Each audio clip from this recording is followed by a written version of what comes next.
Hey guys, tonight we're stepping into a world that looked orderly from the street, but inside was full of signals about power, privacy, family, and status. A Roman house was never just a place to sleep. It was a stage, a workplace, a shrine to the ancestors, and in many cases a carefully arranged display of wealth. And the deeper you go into it, the more you realize that daily life in Rome was shaped not just by emperors and armies, but by corridors, courtyards, doorways, and the quiet routines of home. If you enjoy thoughtful long-form history like this, consider subscribing.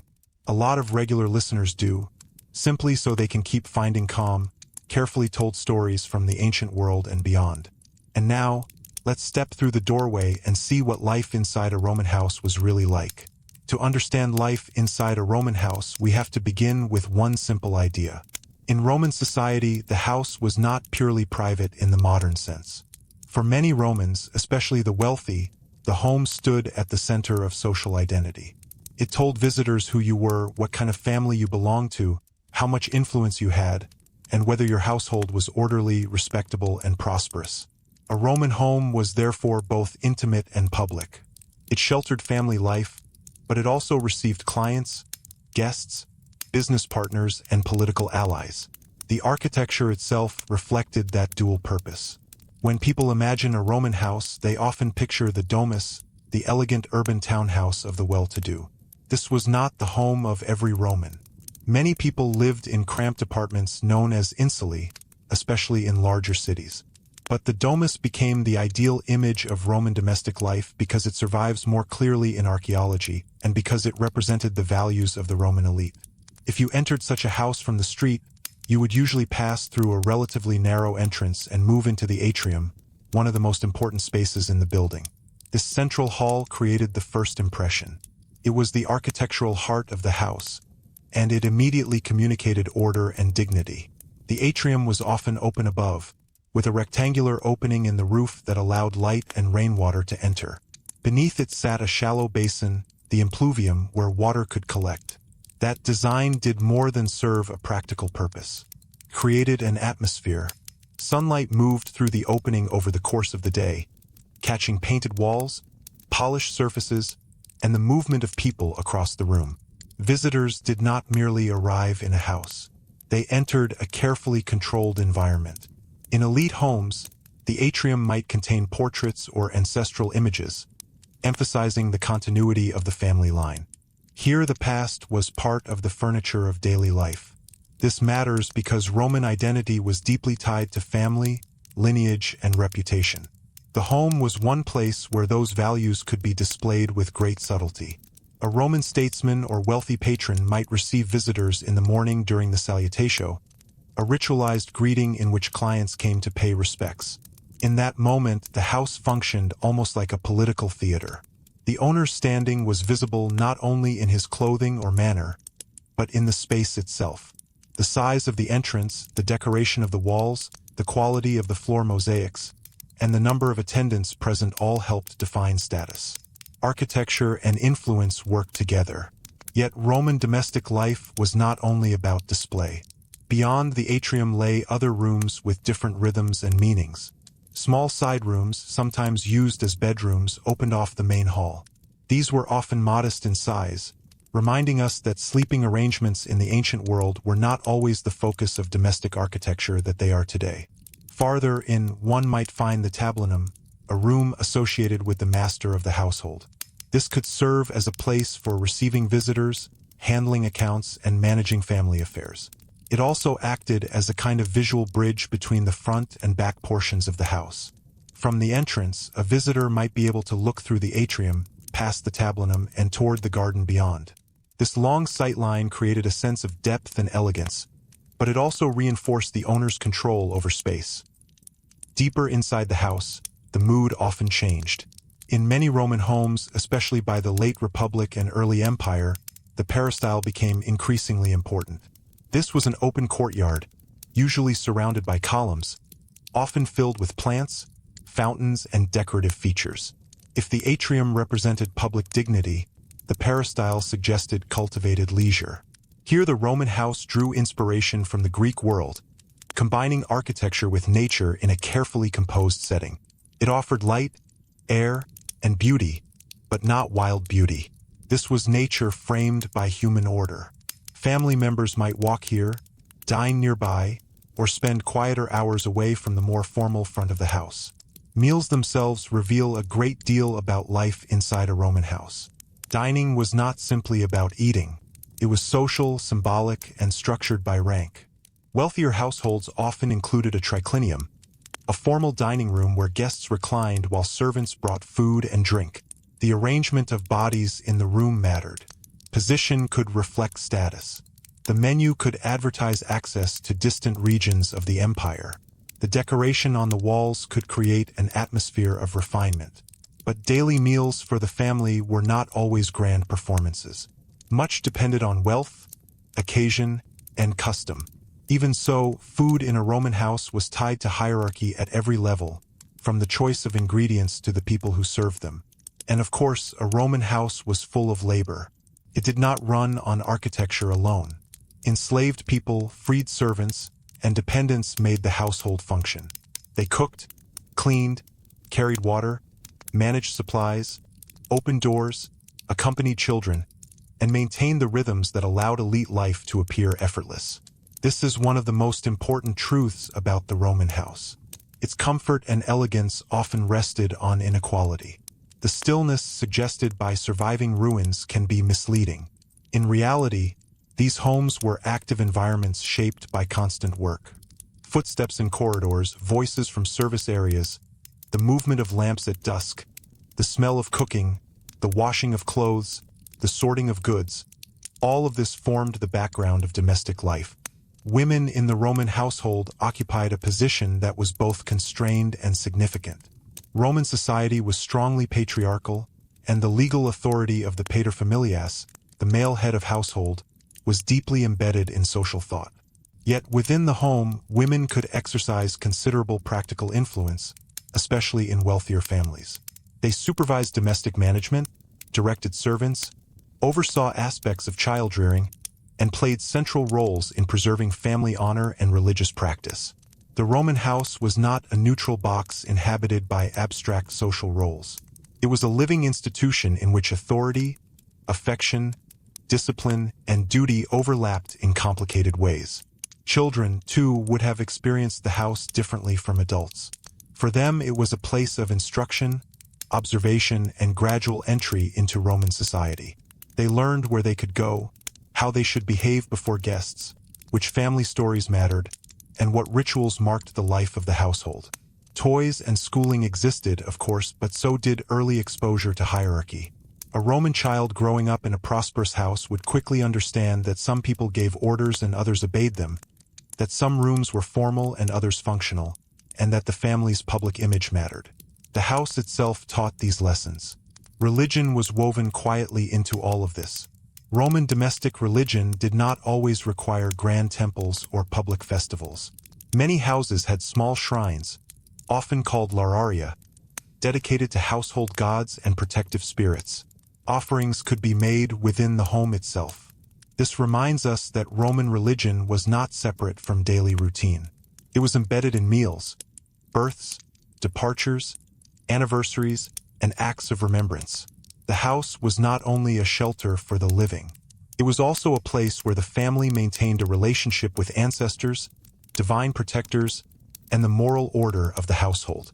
One of the great reasons we know so much about Roman houses is Pompeii and Herculaneum, where volcanic destruction also produced extraordinary preservation.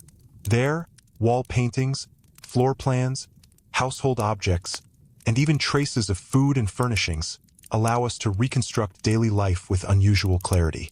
We can see that Roman interiors were often far more colorful than the plain stone image many people carry in their minds.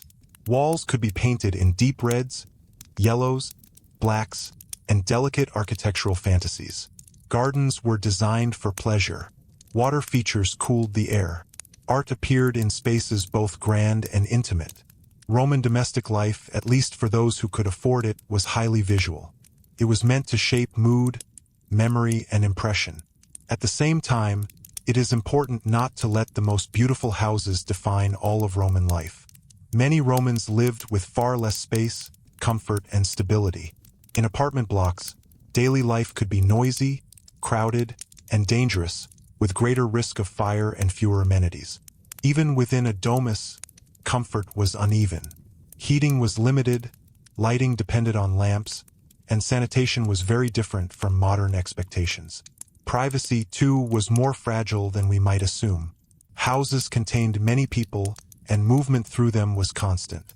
The Roman home could be elegant, but it was never fully detached from the pressures of the wider city. What makes life inside a Roman house so fascinating is that it brings the Roman world down to a human scale. Empires are often described through conquest, law, and monumental building. But those forces eventually passed through the household. Power was rehearsed at home. Social rank was displayed at home. Children were shaped at home. Religious practice was sustained at home. Even Rome's cultural blending can be seen at home. In the mixture of Italic traditions, Greek influence, imported luxuries, and local habits that came together under one roof. So when we picture a Roman house, we should not imagine a silent ruin with empty rooms.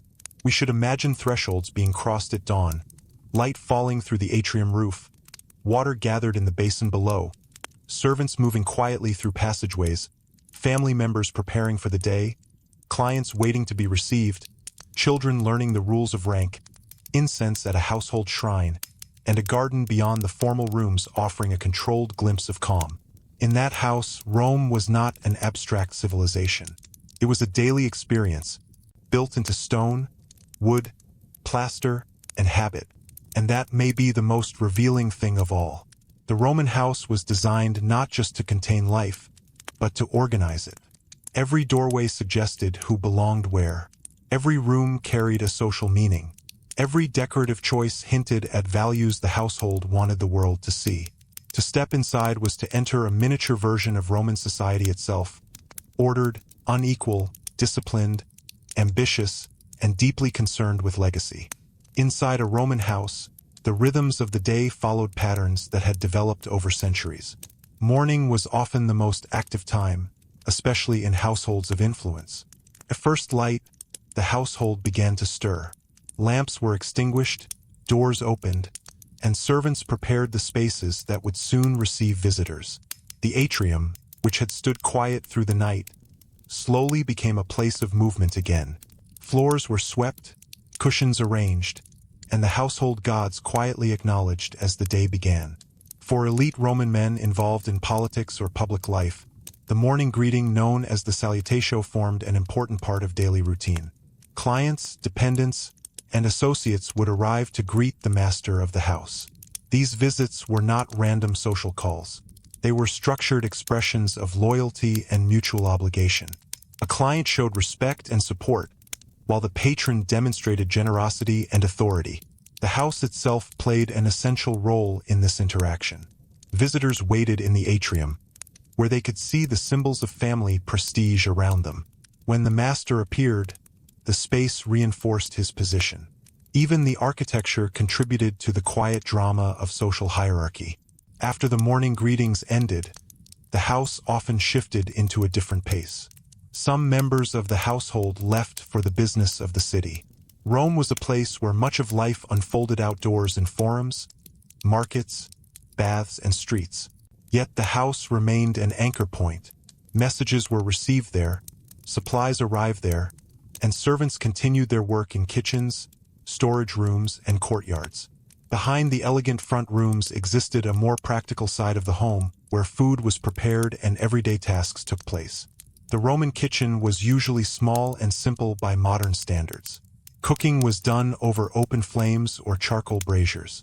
Pots of clay or metal rested on small stands, and smoke escaped through openings or doorways. Meals depended heavily on bread, olives, vegetables, and grains, with meat appearing less frequently for most households.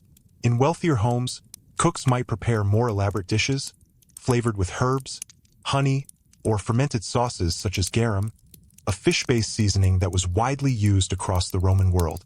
The smell of cooking, drifting from the kitchen through corridors and into open courtyards, would have been a familiar part of domestic life. Water was another constant concern inside the Roman house. Some homes, especially in prosperous cities, were connected to aqueduct systems that delivered fresh water through pipes. In other cases, water collected in the impluvium beneath the atrium roof opening could be stored in underground cisterns. Servants carried water to where it was needed, whether for cooking, washing, or maintaining the small fountains that decorated gardens. The quiet sound of water moving through basins and channels added another layer to the atmosphere of the home. Lighting inside Roman houses depended on oil lamps. These small lamps, often made of clay or bronze, burned olive oil and provided a steady but limited glow. During daylight hours, the open spaces of the atrium and peristyle allowed sunlight to fill the interior. But as evening approached, servants moved through the house lighting lamps in important rooms.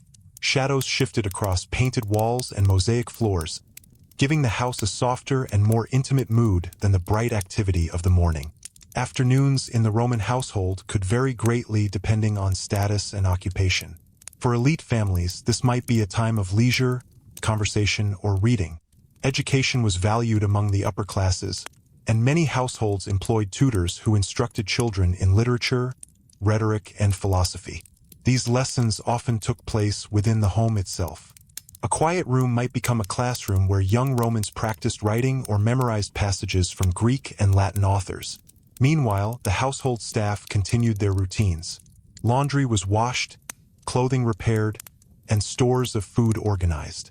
Courtyards might be swept, plants watered, and decorative spaces maintained. The Roman house required constant care to remain presentable, especially when guests might arrive without much notice. Cleanliness, order, and beauty were important not just for comfort but for reputation. As the day moved toward evening, social life often returned to the house once again. Guests might arrive for dinner, especially in wealthier homes where dining had become an important social event. The triclinium would be prepared carefully. Lamps were arranged to cast warm light, couches were covered with cushions, and servants stood ready to bring courses of food. Dining could last for hours, accompanied by conversation, music, or poetry. These gatherings allowed hosts to strengthen friendships and alliances, reinforcing the same social networks that shaped public life in Rome. Eventually, the activity faded. Guests departed, servants cleaned the rooms, and the house slowly grew quiet again.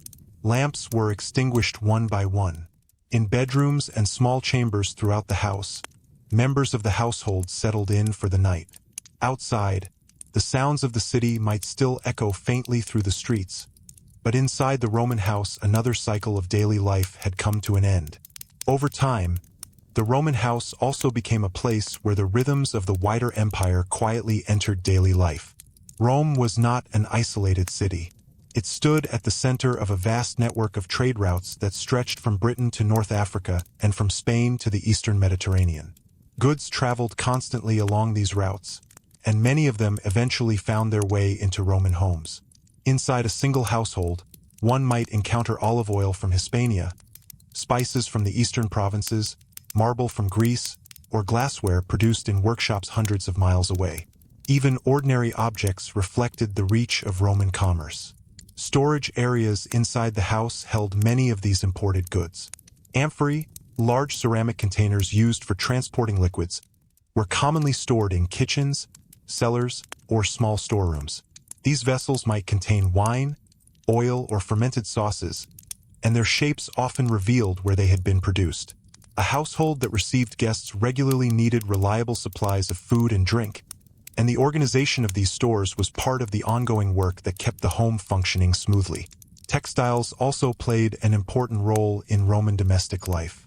Clothing was valuable and often carefully maintained. Garments were repaired rather than discarded, and wool remained one of the most common materials. In some households, spinning and weaving still took place within the home, continuing traditions that reached far back into earlier Roman culture. Even when servants or enslaved workers handled these tasks, the production of cloth remained symbolically tied to the ideals of household order and discipline. Seasonal changes influenced the atmosphere of the Roman house as well. During the heat of summer, Families relied heavily on shaded courtyards and open-air spaces to keep the interior comfortable. Thick walls helped slow the movement of heat, while fountains in the peristyle garden could cool the surrounding air slightly. Activities might shift toward the cooler parts of the day, with afternoons becoming quieter while people rested indoors or avoided the strongest sunlight. Winter, on the other hand, brought different adjustments. Braziers filled with charcoal provided warmth in living spaces, though they required careful handling to avoid smoke or fumes. Heavy curtains or wooden shutters helped protect rooms from cold winds entering through open spaces. Even so, Roman houses were rarely as warm as modern buildings. Families adapted through clothing, blankets, and the habit of gathering together in smaller rooms where heat from braziers could be shared. Festivals and special occasions added another layer of life to the household calendar. Roman religion included many public celebrations, but domestic rituals often accompanied them. On certain days, families decorated their homes, prepared particular foods, or made offerings to household gods. Birthdays, marriages, and other personal milestones were also observed within the house. These events reinforced the sense that the home was not simply a shelter but a center of memory and continuity.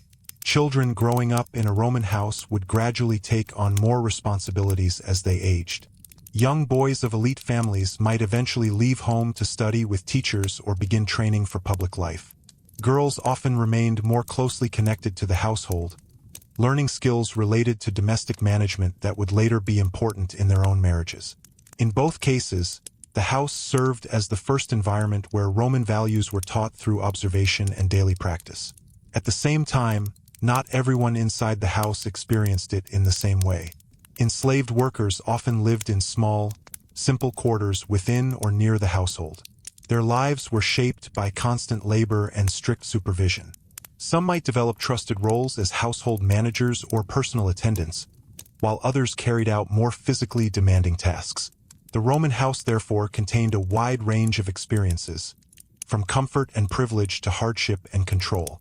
Archaeological discoveries help bring these realities into clearer focus. In Pompeii, for example, inscriptions scratched onto walls reveal everyday thoughts, jokes, and reminders left by people who once lived or worked there. Small objects, hairpins, cooking tools, writing tablets, and children's toys offer quiet evidence of daily routines. These fragments remind us that Roman houses were not silent monuments. They were full of ordinary moments. Preparing meals, teaching lessons, repairing clothing, tending gardens, and welcoming guests. In many ways, the structure of the Roman house reflected the broader structure of Roman society. Order, hierarchy, and tradition were built directly into its design. The atrium represented authority and public identity. The peristyle offered controlled beauty and leisure. Kitchens, storerooms, and service areas supported the work that sustained the household.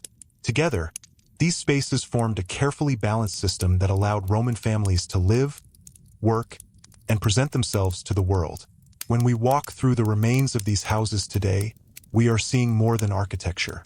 We are seeing the framework of daily life in one of the most influential civilizations in history. Within these walls, countless small decisions shaped the experiences of individuals and families.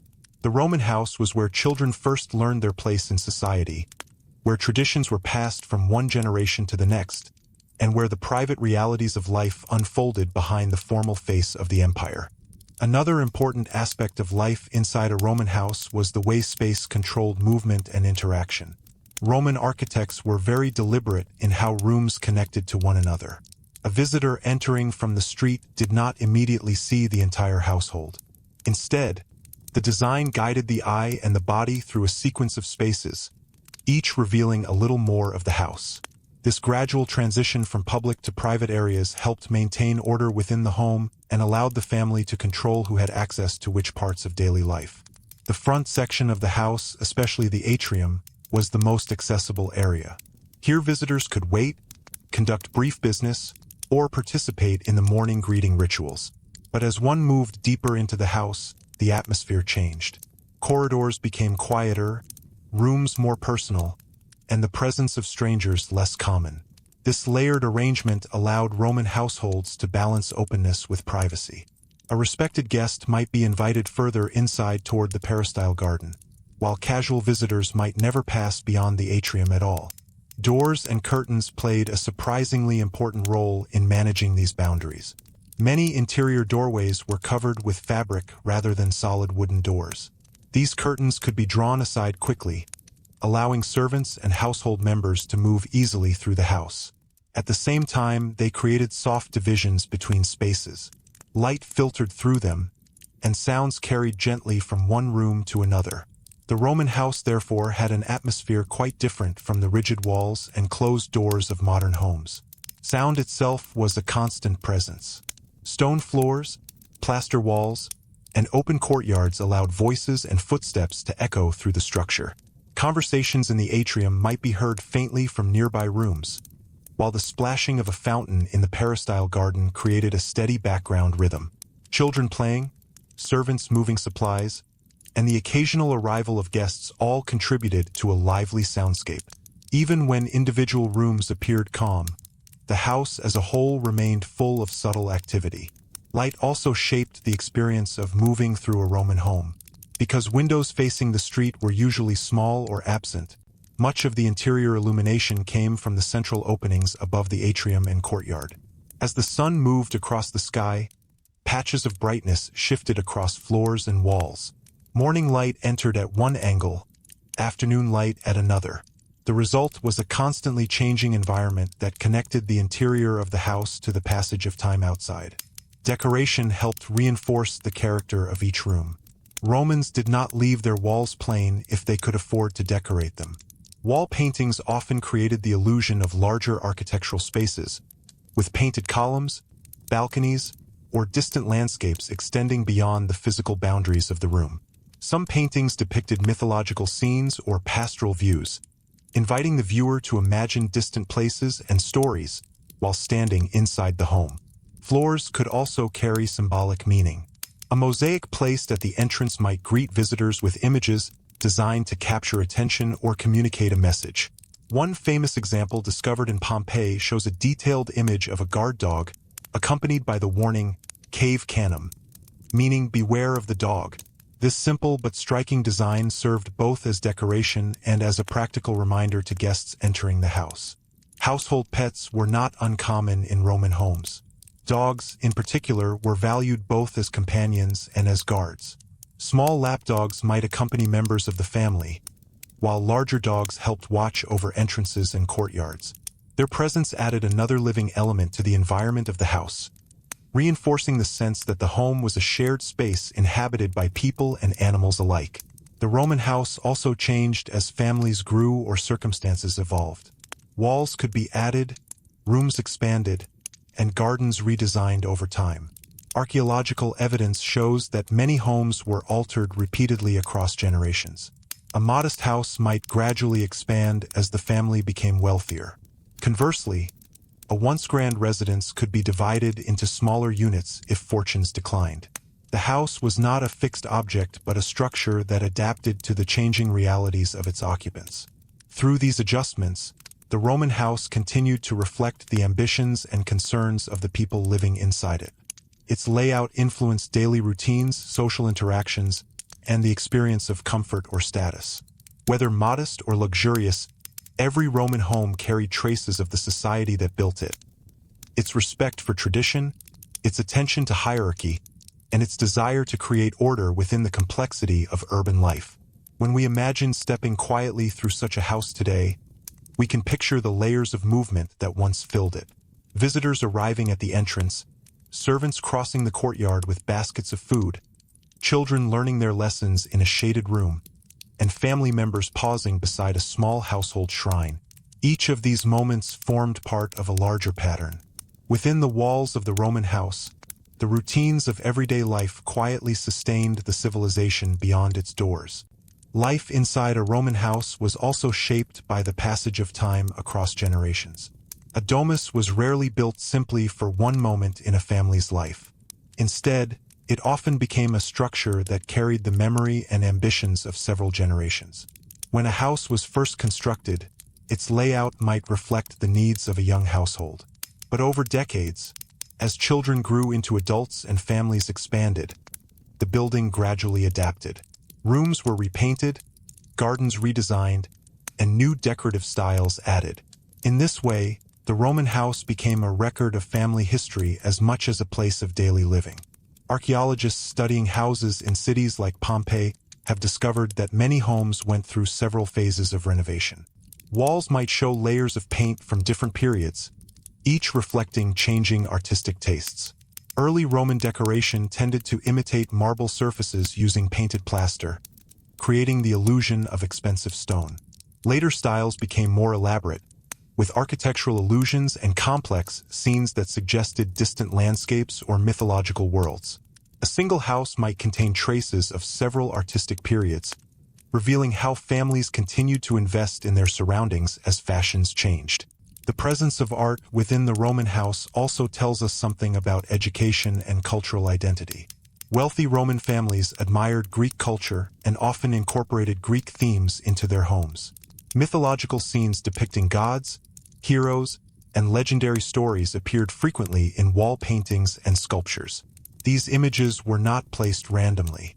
Guests dining in a triclinium might see a scene that encouraged conversation about literature or philosophy. A garden statue might depict a figure from Greek mythology, reminding viewers of shared cultural traditions across the Mediterranean world. At the same time, Roman houses remained practical environments that had to support everyday work. Storage was an essential part of the domestic system. Food supplies, tools, clothing, and household equipment required careful organization. Small storerooms or cupboards held amphorae filled with oil or wine, baskets of grain, and containers of dried foods. Some homes included cellars where temperature remained more stable. Keeping these supplies secure and accessible required planning, especially in larger households where many people depended on regular meals. The management of resources often fell to trusted members of the household staff. In wealthier homes, certain enslaved workers or freed servants acted as supervisors who coordinated the work of others. They might oversee kitchen operations, track supplies, or manage financial accounts connected to the household. These responsibilities could give them a significant degree of influence within the domestic environment, even though their legal status remained constrained by Roman social structures. Children growing up in such homes would observe these layers of organization every day. The Roman household functioned almost like a small institution, where roles and responsibilities were clearly defined. Younger members of the family watched how authority operated, how guests were treated, and how rituals were performed. Through daily experience, they absorbed the expectations that Roman society placed upon them. Respect for elders, attention to reputation, and awareness of social rank were lessons that unfolded naturally within the walls of the house. Marriage also played a key role in the life of the Roman household. When a daughter married, she often moved into the house of her husband's family, bringing with her personal belongings and sometimes a dowry that helped support the new household. These transitions could subtly change the balance of life inside the home. New relationships formed between relatives, servants adjusted to different routines, and the household shrine might receive new offerings acknowledging the expanded family. The Roman house therefore acted as a living center of family continuity. Births, marriages, and deaths all left their mark within its rooms. Funeral processions might even begin at the house, emphasizing the connection between family identity and the physical space where generations had lived. Portraits or memorial objects could remain inside the home, ensuring that the presence of ancestors continued to shape family memory. Urban surroundings also influenced the atmosphere of Roman houses. Many homes stood along busy streets where the sounds of carts, merchants, and pedestrians were constant. Shop spaces were sometimes attached directly to the front of a house, allowing business activity to take place alongside domestic life. A shopkeeper might live behind or above the storefront, blurring the line between work and home. Even in elite houses, the city never felt completely distant. The world outside was always just beyond the doorway. Yet within the boundaries of the house, Romans attempted to create a sense of order and stability. Courtyards filled with plants offered quiet spaces removed from the noise of the streets. Decorative fountains softened the air with gentle sound. Carefully arranged rooms encouraged movement according to custom and hierarchy. All of these features worked together to create an environment where daily life could unfold with a degree of rhythm and predictability. When we consider life inside a Roman house, we begin to see how the great structures of Roman civilization were supported by countless smaller routines. Empires rely not only on armies and laws but also on families, traditions, and habits repeated day after day. The Roman house was where those habits took shape.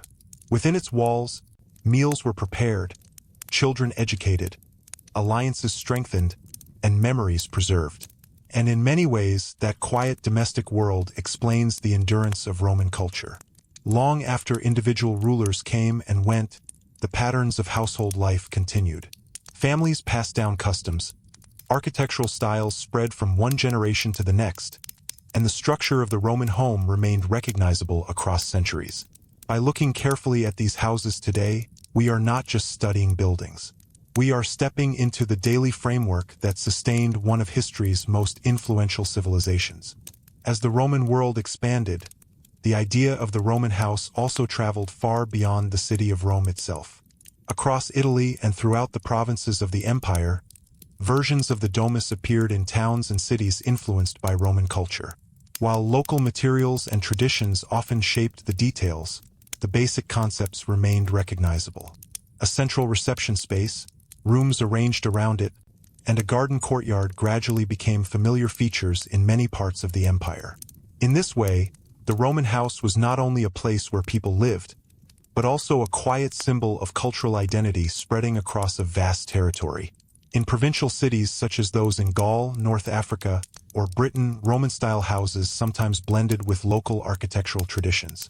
Stone might replace brick in colder regions, while different decorative styles reflected regional tastes. Yet the overall organization of space often followed Roman patterns. Visitors could still pass from the street into a formal entrance area, then gradually move deeper into more private parts of the home. The presence of a courtyard garden, even in modified form, remained a sign that Roman ideas about domestic life had taken root. These provincial houses remind us that Roman culture was never entirely uniform. Instead, it adapted to the people and landscapes it encountered. A wealthy merchant in southern France might decorate his dining room with mosaics depicting sea creatures, reflecting the importance of Mediterranean trade. A household in North Africa might feature large open courtyards designed to capture cooling breezes during the hot summer months. Each house expressed both local conditions and the shared influence of Roman customs. At the same time, the meaning of the house within Roman society remained consistent. It was still a place where reputation was displayed, relationships managed, and family traditions preserved. The architecture continued to support these functions. Reception rooms faced the entrance, while more intimate spaces remained deeper within the building. Gardens offered beauty and quiet reflection. Shrines to household gods remained an important presence in domestic life, reminding families that spiritual protection was closely connected to the home. One of the most fascinating aspects of Roman houses is how clearly they reveal social hierarchy. Even within a single household, living conditions could differ greatly between individuals. The master and his immediate family occupied the most comfortable and decorated rooms. Guests experienced the carefully designed spaces intended to impress them. Meanwhile, enslaved workers often lived in smaller, more crowded quarters, sometimes near kitchens, storage areas, or service corridors where their labor was constantly required. These differences were not hidden. Roman society openly accepted hierarchy as a natural part of life. The arrangement of rooms, the placement of furniture, and even the flow of movement through the house reflected these social divisions. Servants moved quickly and quietly along familiar routes, while the master of the house occupied the most visible positions during gatherings or ceremonies. The architecture itself reinforced who held authority and who served within the household structure. Yet daily life within the Roman house was not defined only by power and formality. There were also moments of relaxation, conversation, and simple enjoyment.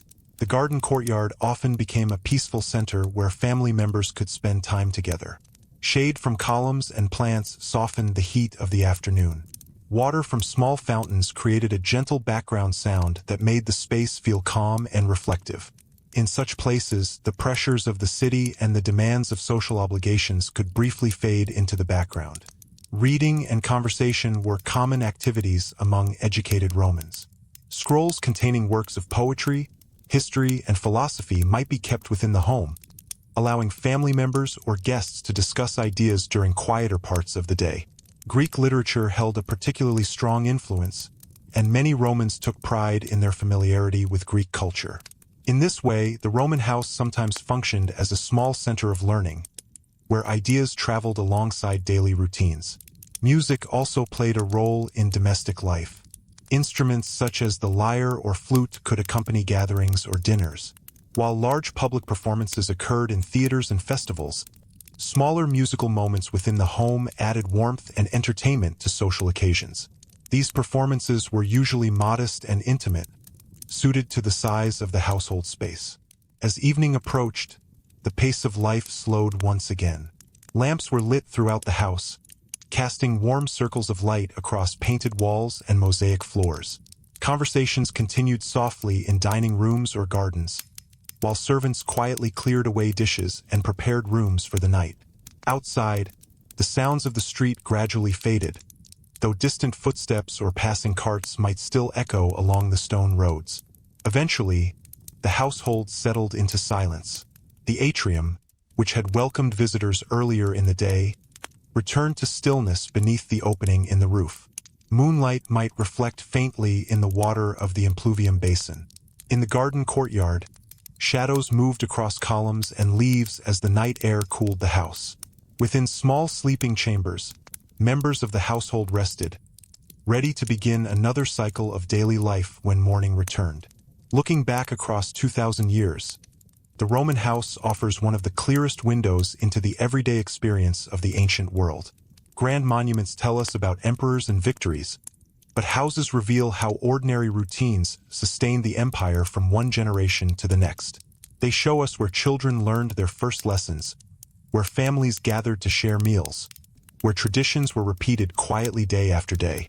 The stones and painted walls that remain today are only fragments of that living world. Yet when we study them closely, they allow us to imagine the rhythms that once filled these spaces. The footsteps crossing a courtyard, the sound of water in a fountain, the quiet lighting of lamps at dusk. Inside those houses, Roman civilization was not an abstract idea. It was something lived, shaped by countless small moments that unfolded within the shelter of home. As centuries passed, the Roman house continued to evolve along with the society around it. What began as relatively simple Italic homes gradually absorbed influences from across the Mediterranean world. Greek architecture, in particular, left a deep mark on Roman domestic design. The peristyle garden, so central to many later Roman houses, was itself inspired by Greek courtyard homes. Roman builders adopted this concept and expanded upon it, creating spaces that balanced practicality with elegance. The result was a style of home that blended Roman discipline with Greek appreciation for art, proportion, and beauty. This blending of influences reflects something essential about Roman culture itself. Rome was a civilization that absorbed ideas from the people it encountered. Instead of rejecting foreign customs, Romans often adapted them into their own traditions. The house became one of the clearest places where this cultural exchange could be seen. Decorative motifs from Greece appeared alongside Italic household shrines. Imported marble columns might stand beside locally crafted furniture. Even the plants growing in courtyard gardens sometimes came from distant regions of the empire. Gardens inside Roman houses were not simply decorative additions. They represented a carefully constructed environment designed to provide comfort, reflection, and status.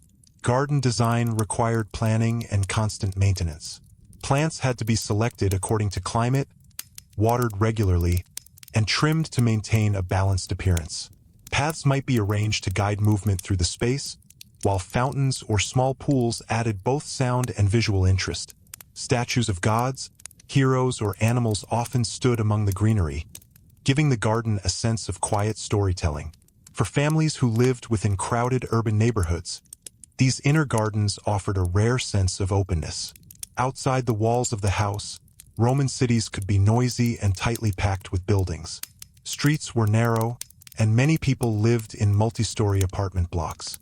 The courtyard garden created a contrast to this environment. Within its boundaries, light and air circulated freely, offering a peaceful refuge from the activity of the city. The Roman house also functioned as an environment where personal habits and daily rituals shaped the passage of time. Morning began with small routines, washing, dressing, and greeting the household gods. Meals followed regular patterns, often lighter during the day and more substantial in the evening. Lamps were lit as daylight faded, marking the transition into nighttime activities. These repeated patterns gave structure to life, allowing the household to operate smoothly even in a busy urban setting. Bathing was another activity closely connected to domestic life, though it often extended beyond the walls of the home. While some large houses contained private bathing rooms, most Romans regularly visited public bath complexes located throughout the city. These baths were not only places for washing but also centers of social interaction. After returning home from the baths, family members might gather for dinner or quiet conversation. In this way, the house remained connected to the broader rhythms of the city while still serving as the private center of family life. Lighting within the Roman house also contributed to its atmosphere. Oil lamps produced a steady but gentle glow, creating pockets of illumination within darker interiors. The movement of flames caused shadows to shift across walls painted with bright pigments and detailed scenes. In dining rooms and courtyards, this light could create a warm and inviting environment for evening gatherings. The flicker of multiple lamps combined with reflections from polished surfaces and water features, giving Roman interiors a subtle sense of movement even during quiet moments. Another remarkable feature of Roman domestic life was the careful attention paid to hospitality. Receiving guests was an important social duty. A well-organized house allowed the host to guide visitors through spaces that reflected dignity and generosity. From the moment a guest entered the doorway, the arrangement of rooms and decorations communicated a message about the household's values. Clean floors, carefully maintained wall paintings, and attentive servants all contributed to the impression of order and prosperity. At the same time, the Roman house was not isolated from the uncertainties of life in the ancient world. Fires were a constant danger in cities where buildings stood close together and many activities involved open flames. Households stored water and remained alert to the possibility of accidents. Political change, economic challenges, and family fortunes could also affect the condition of a house. A residence that once displayed great wealth might later show signs of decline if the family's resources diminished. Despite these challenges, the Roman house endured as a stable center of daily experience.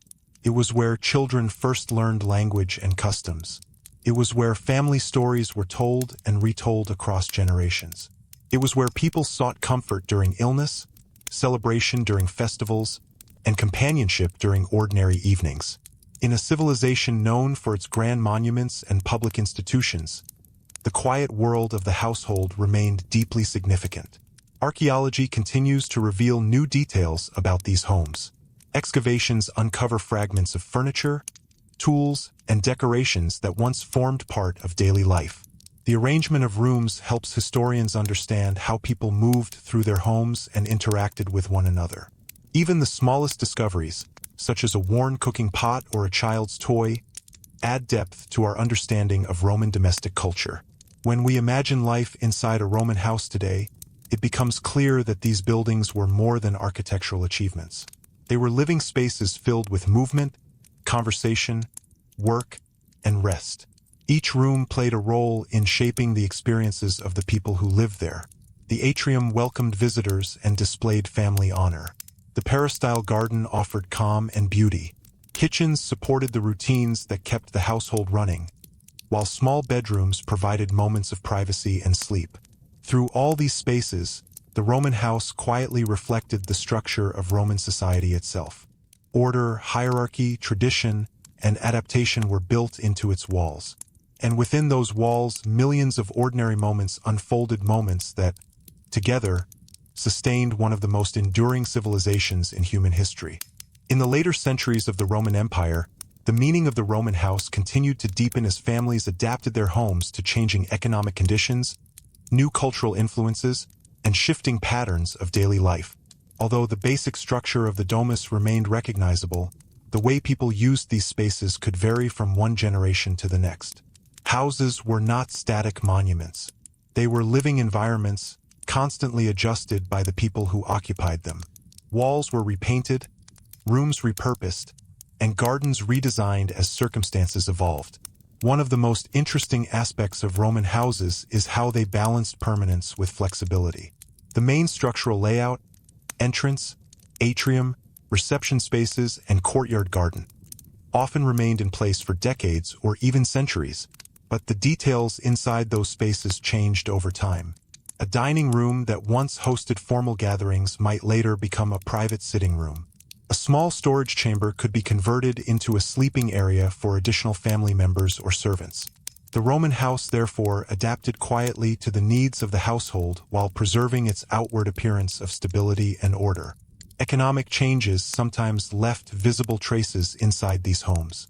In prosperous times, families invested heavily in decoration. Walls might receive new paintings in fashionable styles, while floors could be replaced with intricate mosaics.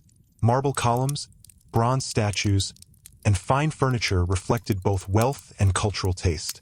But during periods of financial difficulty, maintenance could decline. Archaeologists have found houses where once elegant decorations were patched or simplified, suggesting that later occupants were less able to sustain the original level of luxury. These shifts remind us that Roman society, like any society, experienced cycles of prosperity and hardship. The house served as a quiet record of those changes. A room that once displayed expensive artwork might later hold simpler furnishings. A garden fountain might stop flowing if repairs became too costly. Over time, layers of use accumulated within the same walls, leaving behind a complex story of adaptation. The Roman house also reflected the importance of hospitality in ancient Mediterranean culture. Welcoming guests was not simply a social preference. It was an expected part of maintaining relationships. Friends, relatives, business partners, and political allies might all be invited into the home at various times. The architecture supported this tradition by providing spaces where gatherings could occur comfortably. Dining rooms were arranged so guests could recline on couches while sharing food and conversation, creating an atmosphere that encouraged discussion and connection. Meals within these settings often became moments where stories, ideas, and opinions were exchanged. Romans valued conversation, particularly among educated circles where literature, philosophy, and public affairs were common topics. Guests might comment on poetry, debate historical events, or discuss the changing fortunes of the empire. These conversations, carried out within the intimate setting of the house, helped shape the intellectual culture of Roman society. Another layer of life within the Roman house involved craftsmanship and maintenance. Even the most beautiful homes required constant care. Furniture had to be repaired, walls repainted, and garden plants trimmed or replaced. Tools for these tasks were often kept within the house itself, allowing servants or skilled workers to address problems quickly. The smooth functioning of the household depended on attention to these details. Without regular maintenance, the carefully balanced order of the home could quickly fall into disorder. Seasonal rhythms continued to influence how these spaces were used. During warmer months, the courtyard garden and surrounding rooms became the center of activity. Family members might spend long afternoons beneath shaded colonnades where breezes moved through the open space. Meals could be served near the garden, allowing guests to enjoy both food and the calming atmosphere created by plants and water features. In cooler seasons, activity shifted toward enclosed rooms where braziers provided warmth and lamps illuminated the darker interiors. Lighting, in particular, shaped the character of Roman evenings. Oil lamps produced a soft golden glow that reflected off painted walls and mosaic floors.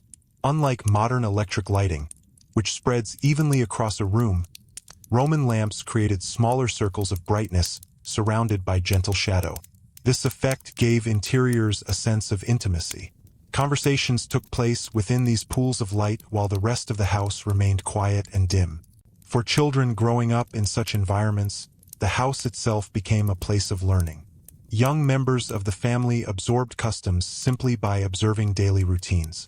They saw how guests were greeted, how offerings were made at the household shrine, and how authority flowed through the family structure. These experiences taught them how to behave as future members of Roman society. The house was therefore not just a residence but a training ground where cultural expectations were passed from one generation to the next. Religion continued to play an important role in maintaining this sense of continuity. Household shrines remained focal points where families expressed gratitude and sought protection from divine forces. Small statues representing the Laras and Penates stood within these shrines, often accompanied by offerings of food, incense, or wine. These rituals reinforced the idea that the well-being of the household depended not only on human effort but also on spiritual harmony. In addition to private rituals, certain public festivals also extended into the home. During these occasions, families decorated their houses with garlands, prepared special foods, and shared celebrations with neighbors and relatives.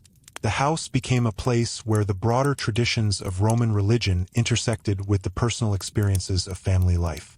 Even the sounds within a Roman house reflected its dynamic character. Footsteps echoed softly across stone floors, while the splash of fountains in courtyard gardens created a steady background rhythm. Voices from nearby rooms blended with the occasional creak of doors or movement of curtains. These subtle sounds formed the soundtrack of domestic life, reminding everyone inside that the household was an active, shared environment. When we reflect on these details, it becomes clear that Roman houses were not silent relics of the past but vibrant centers of everyday activity. Within their walls, people prepared meals, exchanged ideas, celebrated milestones, and maintained traditions that connected them to earlier generations. The house supported these experiences by providing spaces that balanced public display with private comfort. Today, when archaeologists uncover the remains of Roman homes, they are uncovering more than architecture. They are discovering the physical traces of ordinary lives shaped by routines that unfolded quietly day after day. The layout of rooms, the decoration of walls, and the objects left behind all offer clues about how Romans understood family, status, and the meaning of home. And perhaps that is why the Roman house continues to capture our imagination. While emperors and battles dominate many historical accounts, the domestic world reveals something more intimate about the past. As the Roman Empire moved through the later centuries of its history, the domestic world inside Roman houses continued to reflect the broader transformations happening across the empire. Political leadership changed, trade routes shifted, and new religious beliefs gradually spread through Roman society. Yet the structure of everyday household life often remained surprisingly stable. The Roman house still functioned as the central stage where family identity, social status, and cultural values were quietly expressed. One of the most noticeable changes in later Roman domestic life was the gradual influence of new religious traditions, particularly Christianity.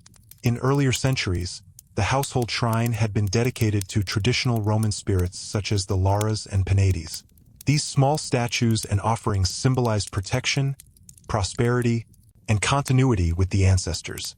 But as Christianity spread through the empire during the 3rd and 4th centuries, some families began to incorporate Christian symbols into their homes.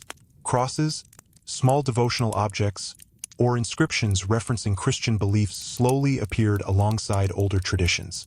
This transition did not happen suddenly. For many years, Roman households contained a mixture of older religious customs and newer ideas. Families might still maintain traditional rituals while also exploring emerging beliefs. The house, once again, became a place where cultural change unfolded gradually rather than through dramatic public events. Quiet adjustments in decoration or daily habits often reflected deeper shifts in the way people understood the world around them.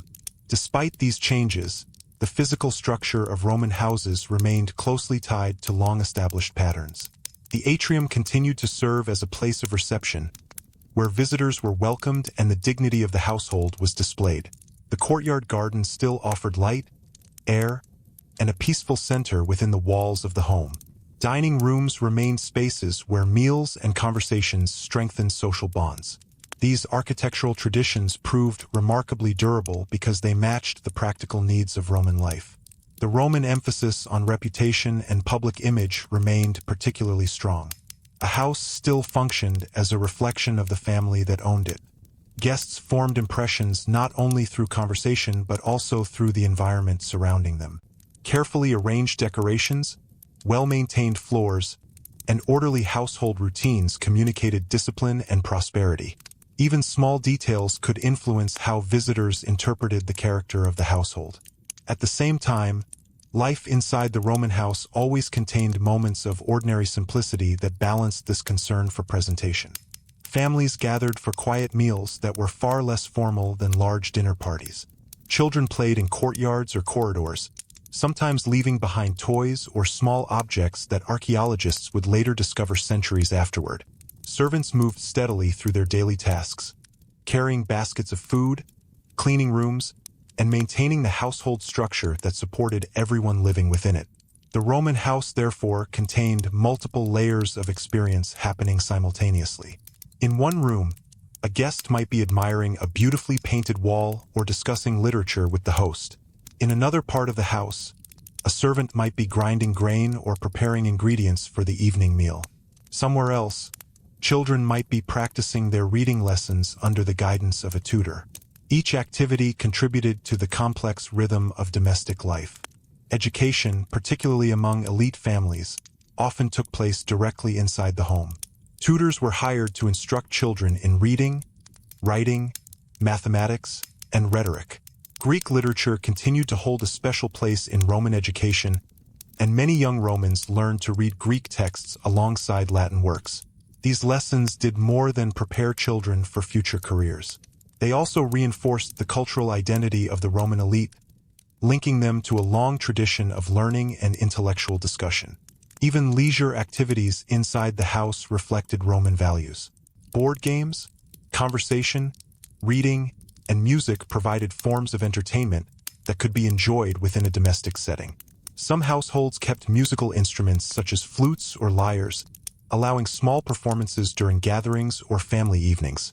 These activities were generally modest and intimate, fitting naturally into the quiet spaces of the house. The courtyard garden remained one of the most beloved areas for relaxation.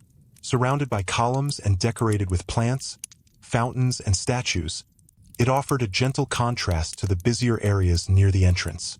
Family members might walk slowly along garden paths, sit beside a fountain, or simply enjoy the filtered sunlight passing through leaves and branches. In the dense urban environment of Roman cities, such spaces provided a rare opportunity to experience calm within the boundaries of home. Gardens also reflected the Roman desire to shape nature through careful design. Plants were trimmed and arranged deliberately, and pathways were organized so visitors could appreciate the visual balance of the space. Fountains added both movement and sound, creating a peaceful atmosphere that softened the heat of summer afternoons. In many ways, the garden represented a miniature landscape controlled by human hands, echoing the broader Roman ambition to bring order to the world. Another dimension of Roman domestic life involved memory. Houses accumulated objects over time, furniture, decorations, tools, and personal belongings that told stories about earlier generations. Some items were preserved carefully because they carried emotional significance. Others remained simply because they were useful and familiar. Together, these objects created a layered environment where the past remained quietly present within the daily routines of the household. Portraits or sculptures representing family members could reinforce this sense of continuity. In aristocratic homes, images of ancestors reminded younger generations of the family's achievements and responsibilities. The house therefore served as both a living space and a memorial environment where the identity of the family extended beyond the present moment. Outside the walls of the house, Roman society continued to change as the empire moved through periods of stability and uncertainty. But inside the house, many aspects of life followed familiar patterns that had existed for centuries. Morning greetings, shared meals, household rituals, and evening gatherings continued to shape the rhythm of each day. These routines created a sense of stability even when the wider world felt unpredictable. When modern visitors walk through the ruins of Roman houses today, whether in Pompeii, Herculaneum, or other ancient cities. It can be difficult to imagine the vibrant life that once filled these spaces. The walls stand silent, and the gardens no longer bloom as they once did. Yet the structure of these homes still hints at the countless moments that unfolded inside them. Footsteps crossing the atrium at dawn, the soft splash of water in a courtyard fountain, the glow of oil lamps illuminating painted walls during an evening meal.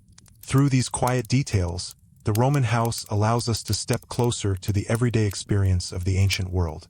It reminds us that history is not only the story of emperors, armies, and monumental buildings. It is also the story of families who lived within these walls, families who shared meals, raised children, practiced traditions, and passed their homes from one generation to the next. In that sense, the Roman house represents something deeply human and familiar.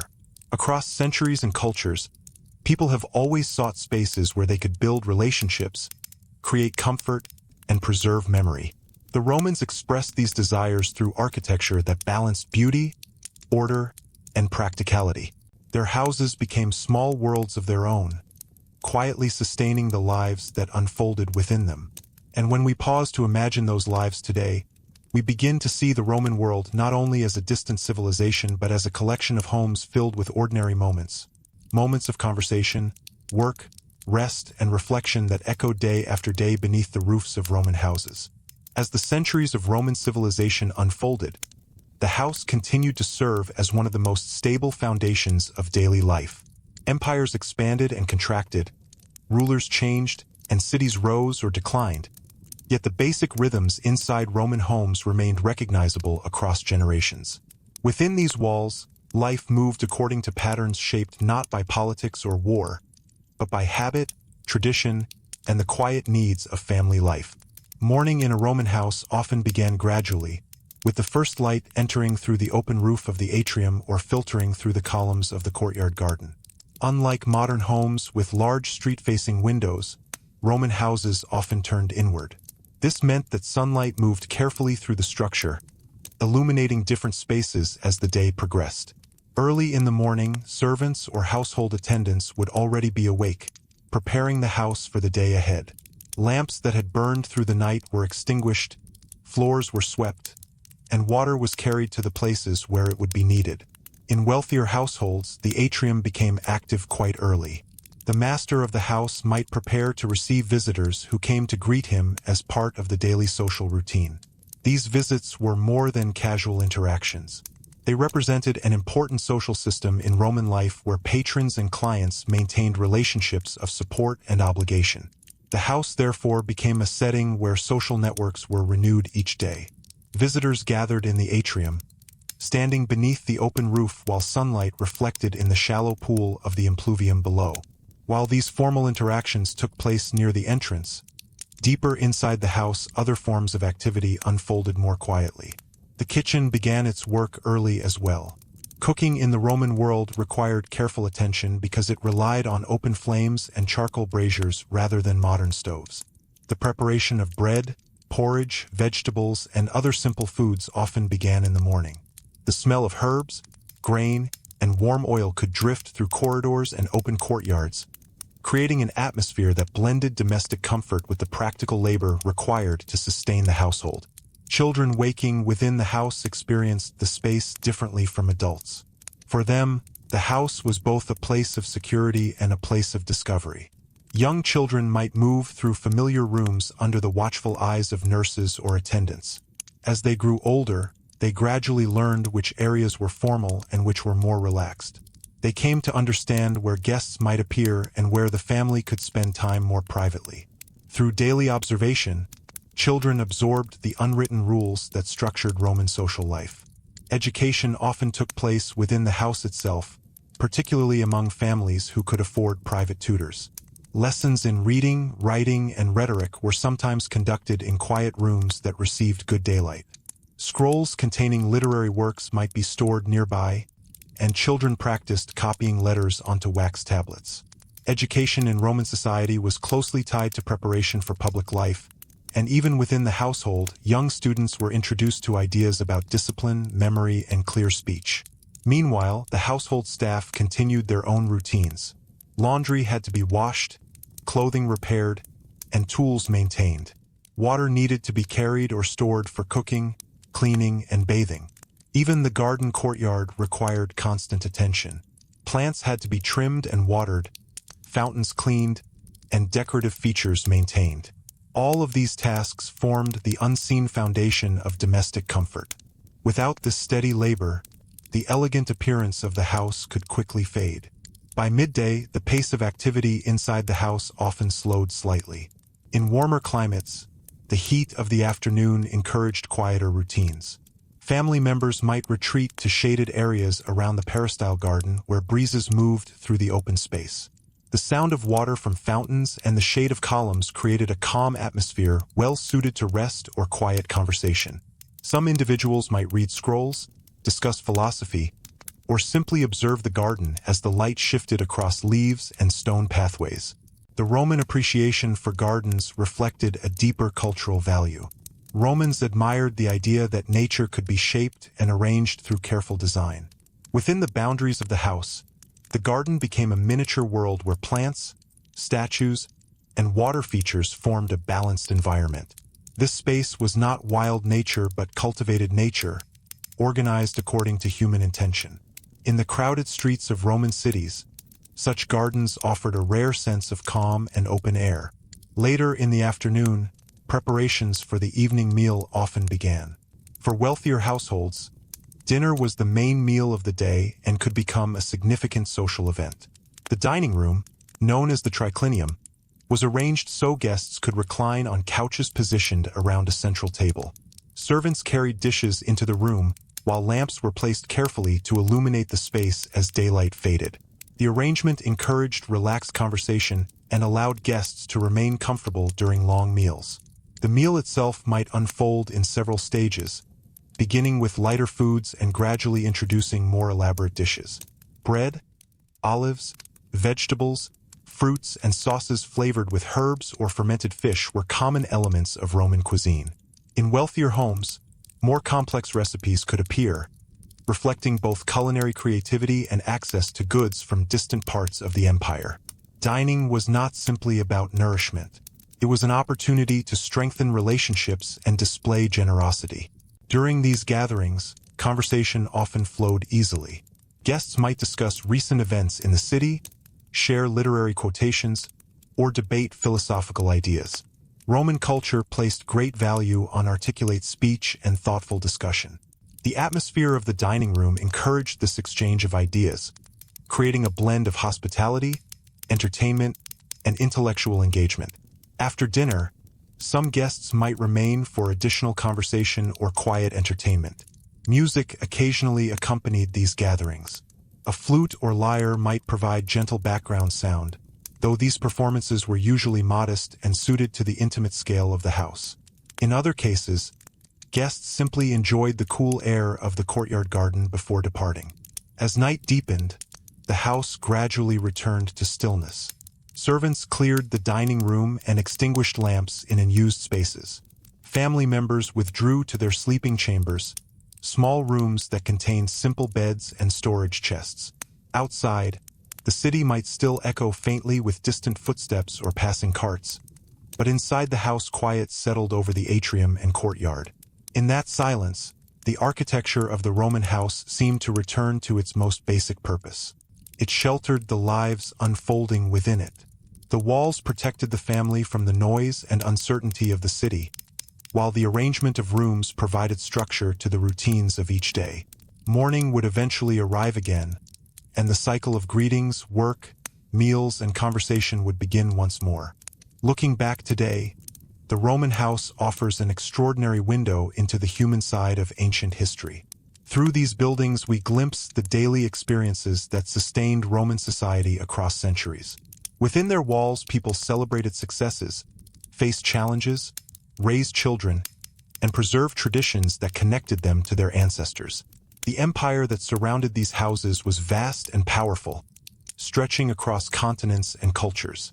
Yet the continuity of Roman civilization depended not only on armies or laws, but on countless households like these, places where ordinary routines quietly supported the larger structure of the Roman world. And perhaps that is why the Roman house still speaks to us today. Even across 2,000 years, its spaces feel familiar. The atrium where guests were welcomed, the garden where families rested, the dining room where stories were shared, and the quiet bedrooms where the day ended.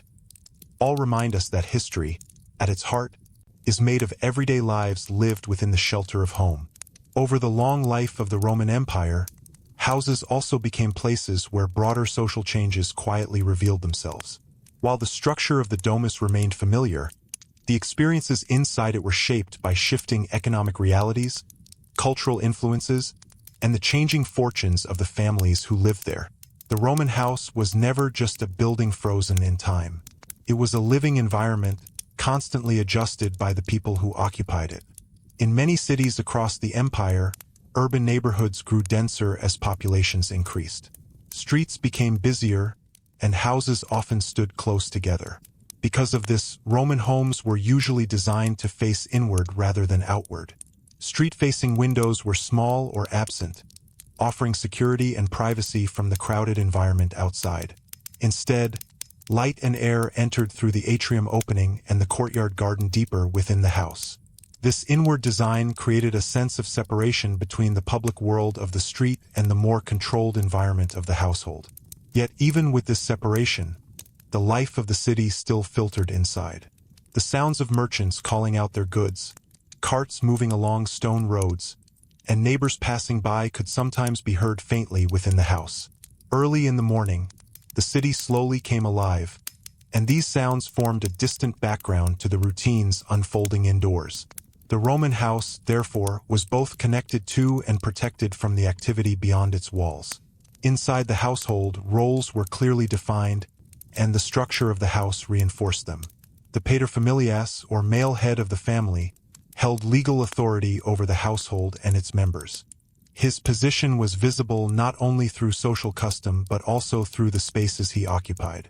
The tablinum, for example, was often associated with his responsibilities, serving as a place where documents might be kept or where he could meet visitors and manage family affairs. Women within the household played essential roles in maintaining its daily operation. While Roman law often placed formal authority in the hands of men, women exercised considerable influence within domestic life. They supervised household management, directed servants, and oversaw tasks such as food preparation, clothing care, and the organization of supplies. In many homes, the smooth functioning of daily life depended on their careful attention to these responsibilities. Clothing and textiles formed an important part of household activity.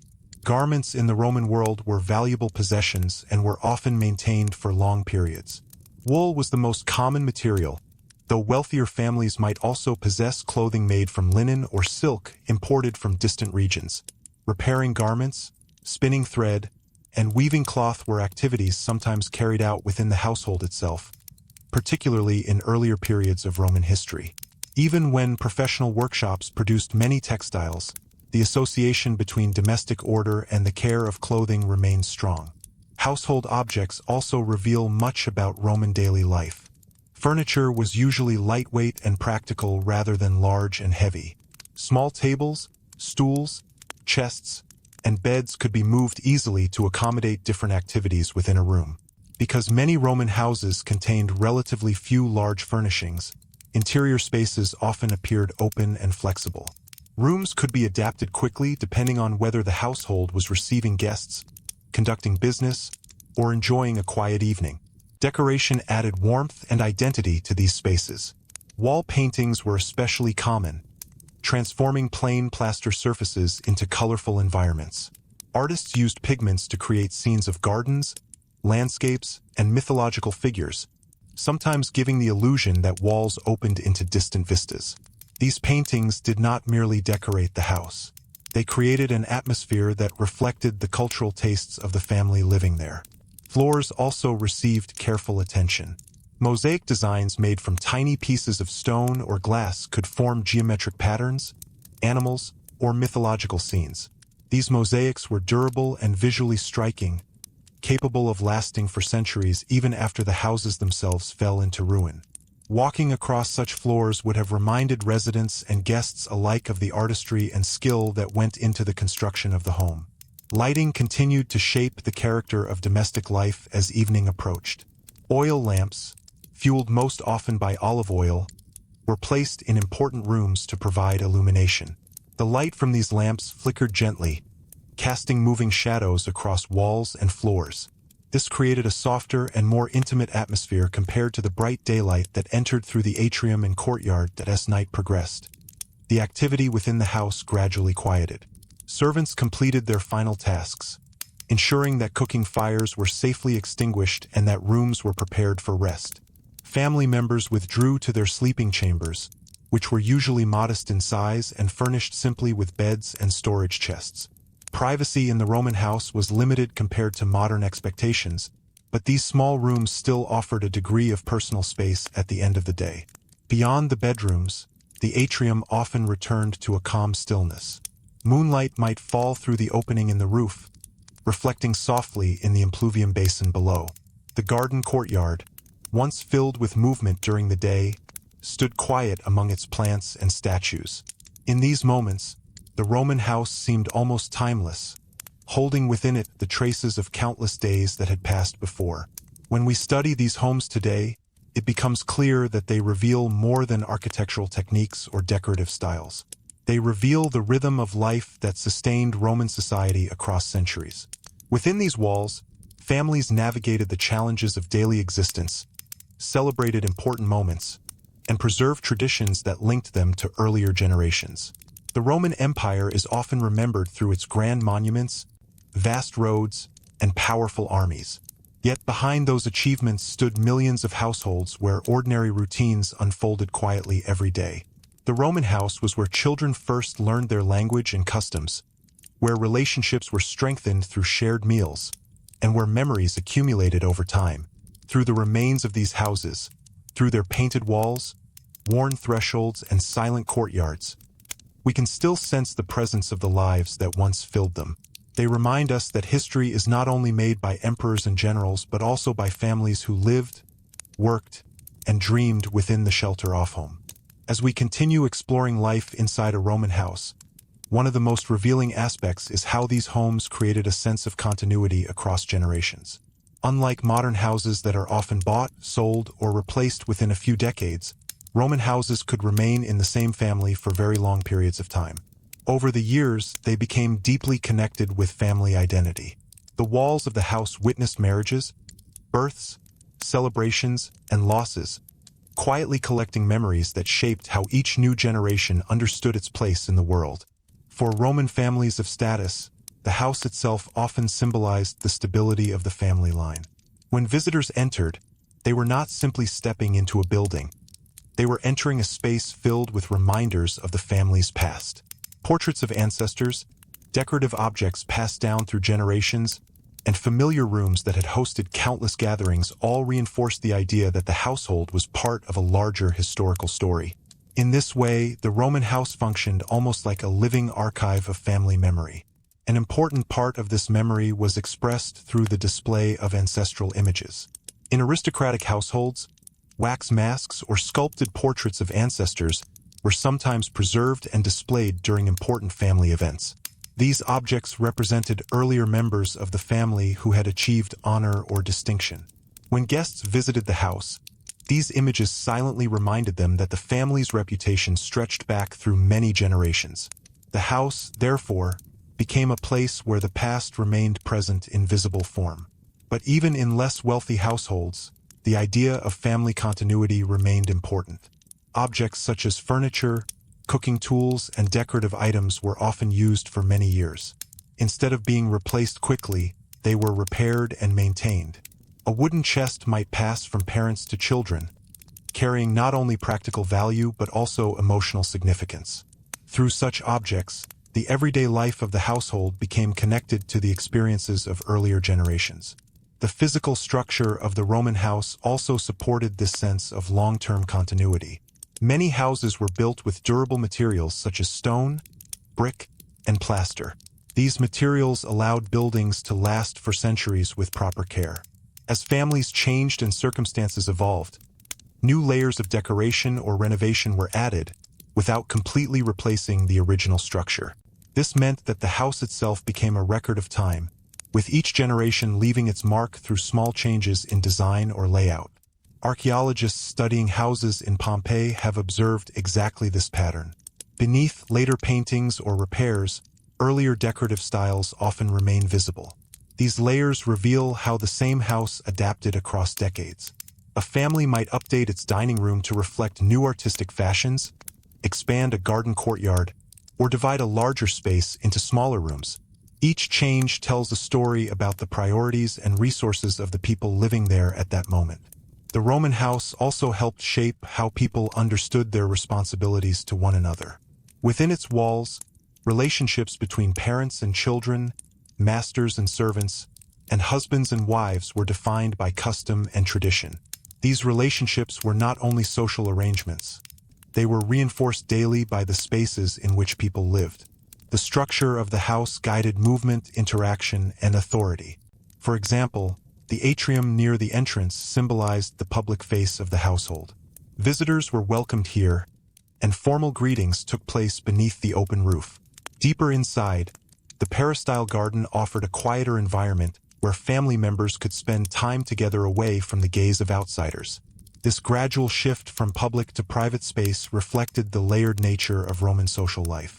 Even simple routines reinforced these patterns. A servant carrying water from the courtyard to the kitchen, a tutor leading a child to a quiet room for lessons, or a guest being guided to the dining room.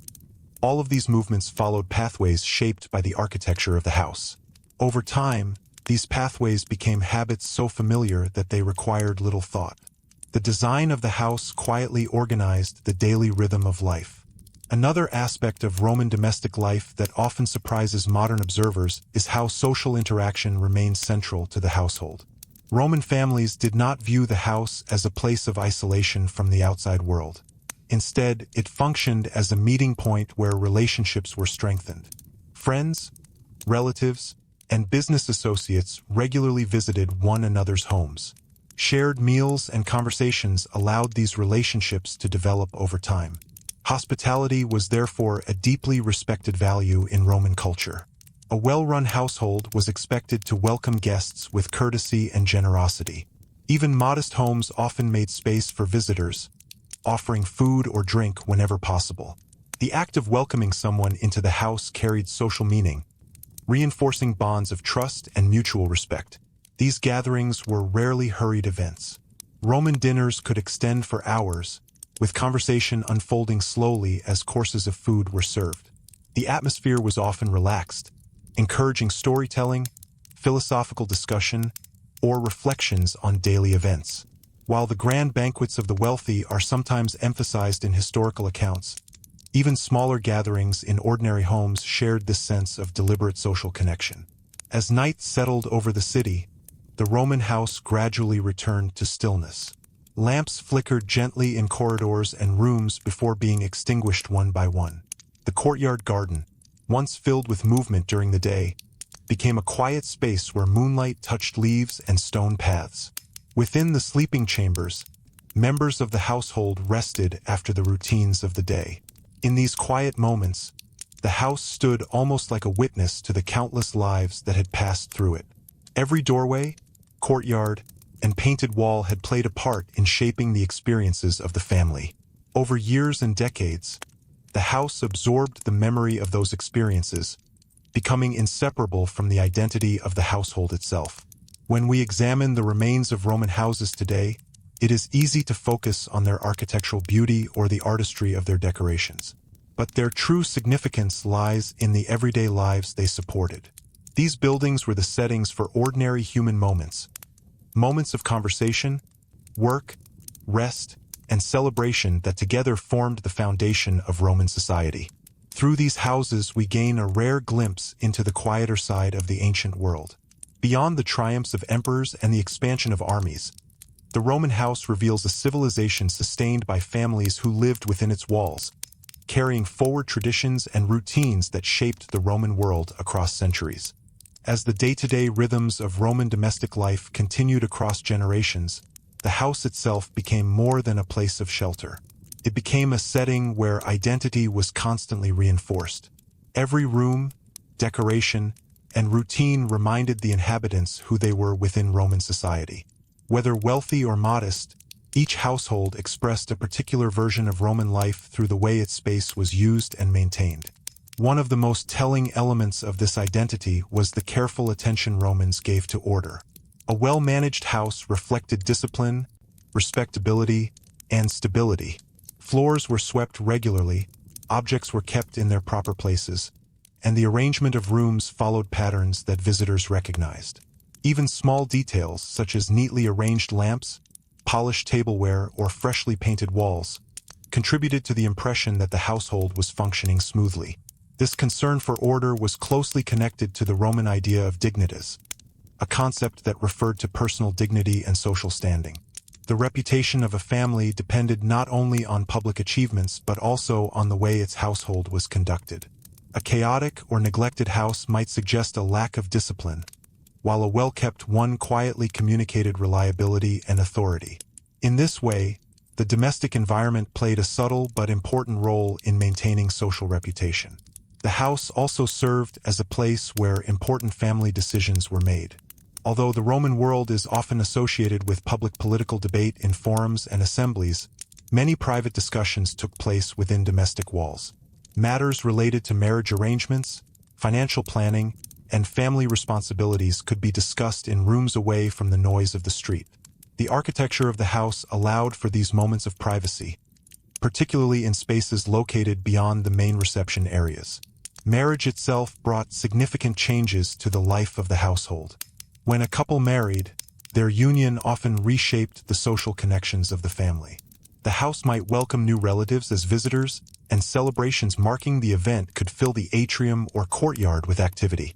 Decorations might be added, special meals prepared, and offerings made at the household shrine to mark the transition. Over time, the married couple would establish their own routines within the existing structure of the home. Children born into the household gradually filled its spaces with a different kind of energy. The quiet corridors and courtyards of the house could become places of play and exploration. While Roman society expected children to learn discipline early, childhood still included moments of curiosity and imagination. Archaeological discoveries have uncovered small toys, carved figurines, and gaming pieces that hint at these experiences. Such objects remind us that behind the formal structure of Roman society, family life also contained warmth and affection. The passage from childhood into adulthood was marked by ceremonies that sometimes took place within the home. For boys, the coming-of-age ritual known as the toga virilis signaled their entry into adult citizenship. Preparations for this transition might begin inside the house, where family members gathered before accompanying the young man into public spaces for the official ceremony. The domestic environment therefore served as the starting point for many of the milestones that defined Roman life. Women within the household also played important roles in maintaining family traditions. They oversaw many aspects of domestic organization, ensuring that food supplies were managed, clothing was prepared, and servants carried out their tasks effectively. While Roman society limited women's participation in formal politics, their influence within the household could be significant. Through careful management and attention to detail, they helped maintain the stability that allowed the household to function. Servants and enslaved individuals formed another essential part of the household structure. Their daily labor supported the routines that gave the house its sense of order. Cooking, cleaning, carrying water, tending gardens, and assisting family members required constant effort. In larger households, dozens of individuals might be involved in these tasks. Their movements through corridors, kitchens, and courtyards created a background rhythm of work that sustained the household's visible comfort. Despite the social differences within the household, everyone living there shared the same physical environment. The atrium, courtyard, and corridors connected the experiences of all members of the household in different ways. Servants might move quickly through spaces that guests admired for their beauty, while family members relied on the labor of others to maintain those same spaces. The house therefore represented a complex network of relationships rather than a simple division between private and public life. Seasonal changes continued to shape the daily atmosphere of the house as well. During the summer, life often gravitated toward the open spaces of the peristyle garden, where shade and moving air offered relief from the heat. In winter, activity shifted inward to enclosed rooms where braziers provided warmth. These seasonal adjustments affected not only comfort but also the rhythm of social gatherings and household tasks. The passage of time also left physical marks on the structure of the house itself. Door thresholds wore smooth from centuries of footsteps. Wall paintings faded slightly as sunlight passed through the atrium opening year after year. Garden paths shifted as plants grew and were replaced. These subtle changes created a sense that the house had its own history, one shaped by the countless lives that had passed through it. For modern historians and archaeologists, these traces provide valuable clues about Roman domestic life. A worn threshold might indicate a frequently used doorway. The location of cooking tools reveals where food preparation took place. Decorative patterns on walls help identify which rooms were intended for guests and which were reserved for private family use. Each discovery adds another piece to the puzzle of understanding how Romans lived within their homes. When viewed together, all these details reveal the Roman house as a remarkably complex environment. It was a place where social status, family relationships, religious practices, and daily labor intersected. Its architecture guided movement and behavior, while its decorations communicated values and cultural influences. Within its walls, the routines of everyday life quietly supported the larger structure of Roman civilization. In many ways, the Roman house reminds us that history is built not only through dramatic events but through ordinary experiences repeated across generations. Meals shared around a table, lessons taught to children, quiet conversations in garden courtyards. These moments rarely appear in official records, yet they formed the foundation of Roman society. And when we imagine the stillness of a Roman house at night, its courtyard silent, its lamps extinguished, and its rooms resting after a long day, we begin to understand how deeply these homes were woven into the lives of the people who lived there. Within those walls, the story of Rome unfolded not through grand speeches or battles, but through the steady rhythm of everyday life. As we look deeper into the life of a Roman house, one of the most fascinating things to notice is how the structure quietly shaped the behavior of everyone who lived inside it. The layout of rooms, the position of courtyards, and even the placement of doorways all guided how people moved through their day. In many ways, the house itself acted like an invisible organizer of daily life, gently directing routines that repeated year after year. When a visitor stepped into a Roman house for the first time, the experience was carefully controlled from the very beginning. The narrow entrance from the street opened into the atrium, the central hall that formed the heart of the home. This space was not only architectural, it was symbolic. Here, the household presented itself to the outside world. Decorations were chosen carefully, floors were polished, and the impluvium basin beneath the roof opening reflected the light that entered from above. The arrangement created a powerful first impression, suggesting order, stability, and dignity. From the atrium, the house unfolded gradually. Side rooms opened along the walls, some used as sleeping chambers, others for storage or private conversations. Beyond this space lay the tablinum, often associated with the head of the household. This room functioned as a place where the affairs of the family could be managed. Documents might be stored here, and conversations about finances, property, or family arrangements might take place within its walls. Positioned between the atrium and the courtyard garden, the tablinum also served as a visual bridge connecting the public and private areas of the house. Walking further into the house, the atmosphere changed noticeably. The peristyle garden offered a quieter environment, surrounded by columns and open to the sky. Here the sounds of the street faded into the background, replaced by the gentle movement of leaves and the occasional splash of water from a fountain. The garden became a place where family members could relax, walk slowly along shaded paths, or gather for informal conversation. This careful progression from public to private space reflects an important feature of Roman culture. Social life was deeply structured, and the architecture of the house reinforced that structure. Not everyone entering the house had the same access. Casual visitors might remain near the atrium, while close friends or family members could be invited deeper into the house. The arrangement allowed the household to maintain both hospitality and privacy at the same time. Daily life inside these spaces followed a rhythm shaped by both practical needs and cultural expectations. Early in the day, the house was often filled with activity. Visitors arrived, servants moved between rooms carrying supplies, and family members prepared for their responsibilities outside the home. The atrium, which stood quiet at night, became the center of movement and conversation. By midday, the pace often slowed. In warmer regions of the Roman world, the heat of the afternoon encouraged quieter activities.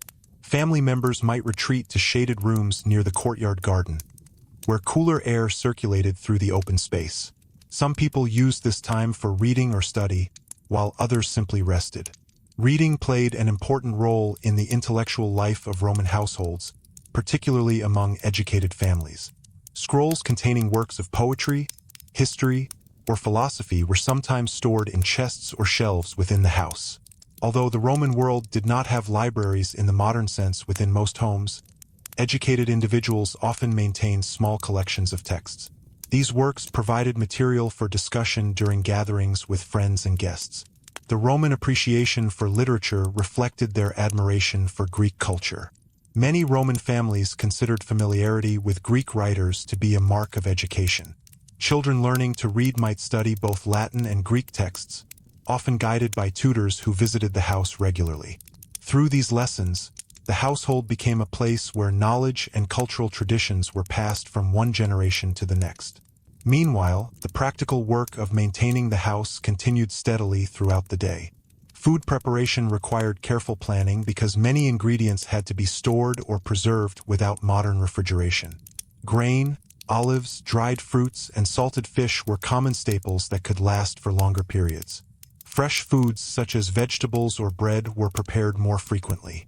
Kitchens remained active spaces where cooks worked with clay pots, metal pans, and open flames to create the meals that sustained the household. Water management was another essential part of daily life. In houses connected to city aqueduct systems, water could flow through pipes into basins or fountains. In other homes, rainwater collected in the impluvium beneath the atrium opening was stored in underground cisterns. Servants carried water where it was needed, ensuring that cooking, washing, and cleaning tasks could continue smoothly. As evening approached, the atmosphere inside the house began to change once again. The bright daylight that had filled the atrium and courtyard slowly faded, and oil lamps were lit throughout the house. Their warm glow created a softer environment, illuminating painted walls and mosaic floors while leaving other areas in gentle shadow. Evening meals became an important social moment for many households. Guests might arrive to share dinner, reclining on couches in the dining room while servants brought dishes in a series of courses. Conversation flowed naturally during these gatherings, touching on politics, literature, or the events of the day. These meals strengthened social relationships and reinforced the cultural importance of hospitality. After guests departed and the final lamps were extinguished, the Roman house gradually returned to quiet. Bedrooms known as cubicula provided simple spaces for rest, often containing little more than a bed and storage chest. Although these rooms were modest, they offered privacy at the end of the day. Outside, the city might still carry faint echoes of activity, but within the walls of the house a calm stillness settled over the atrium and garden.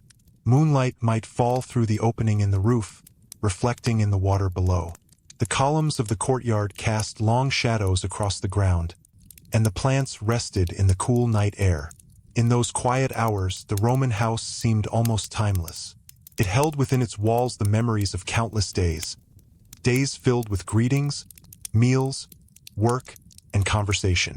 Over the years and decades, these ordinary routines shaped the lives of the families who lived there. And through the remains of these houses today, we can still sense those rhythms. The worn thresholds, faded paintings, and silent courtyards remind us that Roman civilization was not only built through grand monuments and political power, it was also sustained through the steady, everyday life of households like these, where generations lived, learned, and carried forward the traditions of the Roman world. As we move further into the quiet world of the Roman house, it becomes clear that these spaces were not only designed for living but also for communicating meaning. Every element of the home, from its layout to its decoration, sent subtle signals about the household and the values it represented. Romans were highly aware of social perception, and the house offered one of the most powerful ways to shape how others saw them. Even something as simple as the doorway carried meaning. The entrance marked a transition between two worlds: the busy, unpredictable environment of the street and the ordered interior of the household. Passing through that threshold meant entering a space governed by the customs and authority of the family who lived there. Visitors immediately became part of the household's social structure, expected to follow the rhythms and etiquette that defined Roman domestic life. Once inside, the atrium served as the first and most visible statement about the household. This central hall, open to the sky, filled with light and carefully arranged decoration, reflected the dignity of the family. The impluvium basin collected rainwater, but also reflected the light entering from above, creating a sense of calm order. Portraits of ancestors or decorative sculptures might be placed where visitors could easily see them. These objects quietly reminded guests that the family possessed a long memory and a respected place within society. Beyond the atrium, the house revealed itself slowly. Corridors and doorways guided movement deeper into the interior, where the atmosphere gradually shifted from public display to private comfort. The peristyle courtyard was often the most peaceful space in the house. Surrounded by columns and open to the sky, it brought sunlight and fresh air into the heart of the home. Plants, fountains, and statues combined to create a carefully arranged landscape that balanced beauty and tranquility. This garden space reflected an important Roman belief that nature, when shaped through human care, could enhance daily life. Romans admired gardens not as wild landscapes but as carefully maintained environments. Plants were trimmed, pathways arranged, and decorative features placed with intention. The garden became a quiet retreat where family members could pause from the routines of the day. In the shade of the peristyle, daily life unfolded at a slower pace. Family members might walk along the edges of the courtyard, pause beside a fountain, or sit in conversation beneath the columns. The sound of moving water often filled the space, softening the silence and adding a gentle rhythm to the environment. For households located in crowded cities, the garden provided a rare moment of calm within an otherwise busy world. Inside nearby rooms, other activities continued. Tutors might guide children through lessons in reading and writing. Roman education emphasized memory and careful speech, so students practiced copying passages onto wax tablets and reciting lines from well-known authors. These lessons were more than academic exercises. They prepared young Romans for participation in public life, where clear expression and persuasive language were highly valued. Meanwhile, the practical work of maintaining the household continued steadily behind the scenes. Servants moved quietly through corridors carrying water, preparing meals, and tending to the countless tasks required to keep the house functioning smoothly. Their work often remained unnoticed by guests, yet it formed the foundation of domestic comfort. Cooking in a Roman house required patience and skill. Without modern appliances, meals were prepared over open flames or charcoal braziers. Clay pots simmered with vegetables and grains, while bread baked in ovens or was purchased fresh from local bakeries. Olive oil served as a central ingredient in many dishes, used both for cooking and for lighting lamps later in the evening. The smell of food drifting through the house marked the transition toward evening. As daylight faded, lamps were lit in important rooms. Their warm glow transformed the interior atmosphere, turning bright daytime spaces into intimate settings suitable for conversation and relaxation. Dinner, particularly in wealthier households, was often the most important social moment of the day. Guests reclined on couches arranged around a table while servants brought dishes in a sequence of courses. These meals were not rushed.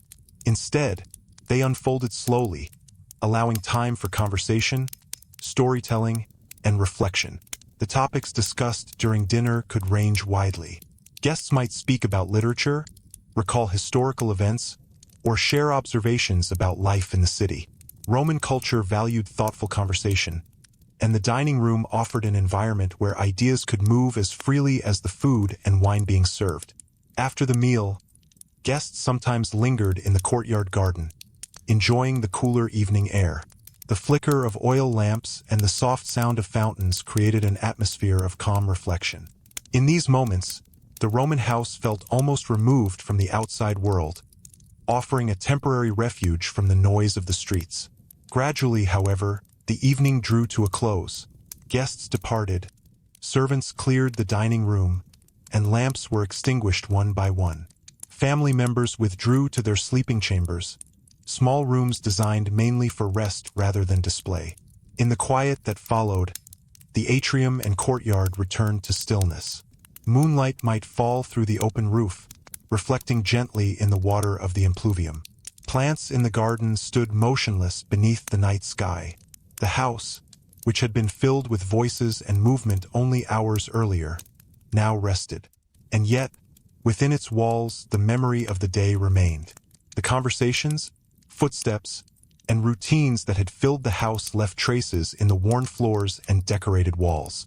Over months and years, these small moments accumulated, forming the quiet history of the household. For historians today, Roman houses offer an extraordinary window into the lived experience of the ancient world.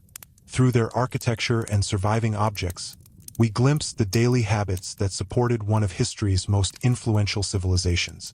These homes remind us that beneath the grand story of the Roman Empire, its conquests, laws, and monuments, there existed another story, one told through the routines of families living within the shelter of their homes. Inside those houses, the Roman world was experienced not as an empire but as a series of ordinary days. Days shaped by sunlight entering the atrium, conversations beside the garden fountain, meals shared with friends, and the quiet return of night. As we imagine the continued passage of time within a Roman house, it becomes clear that these homes were not simply places where life happened. They were environments that shaped how Romans understood comfort, responsibility, and belonging. The house surrounded its inhabitants with familiar patterns that repeated day after day. Through these routines, individuals learned how to move through the world, how to interact with others, and how to maintain the values that Roman society considered important. One of the most powerful elements of this experience was familiarity. A Roman who lived in the same house for many years would know every corner of it intimately. The sound of footsteps across particular stones, the angle of sunlight entering the atrium at different times of day, and the subtle scent of plants in the courtyard garden would all become part of daily awareness. These small sensory details created a feeling of continuity. Even when life outside the house changed, the familiar environment inside offered a sense of stability. Morning light often provided the first sign that a new day had begun.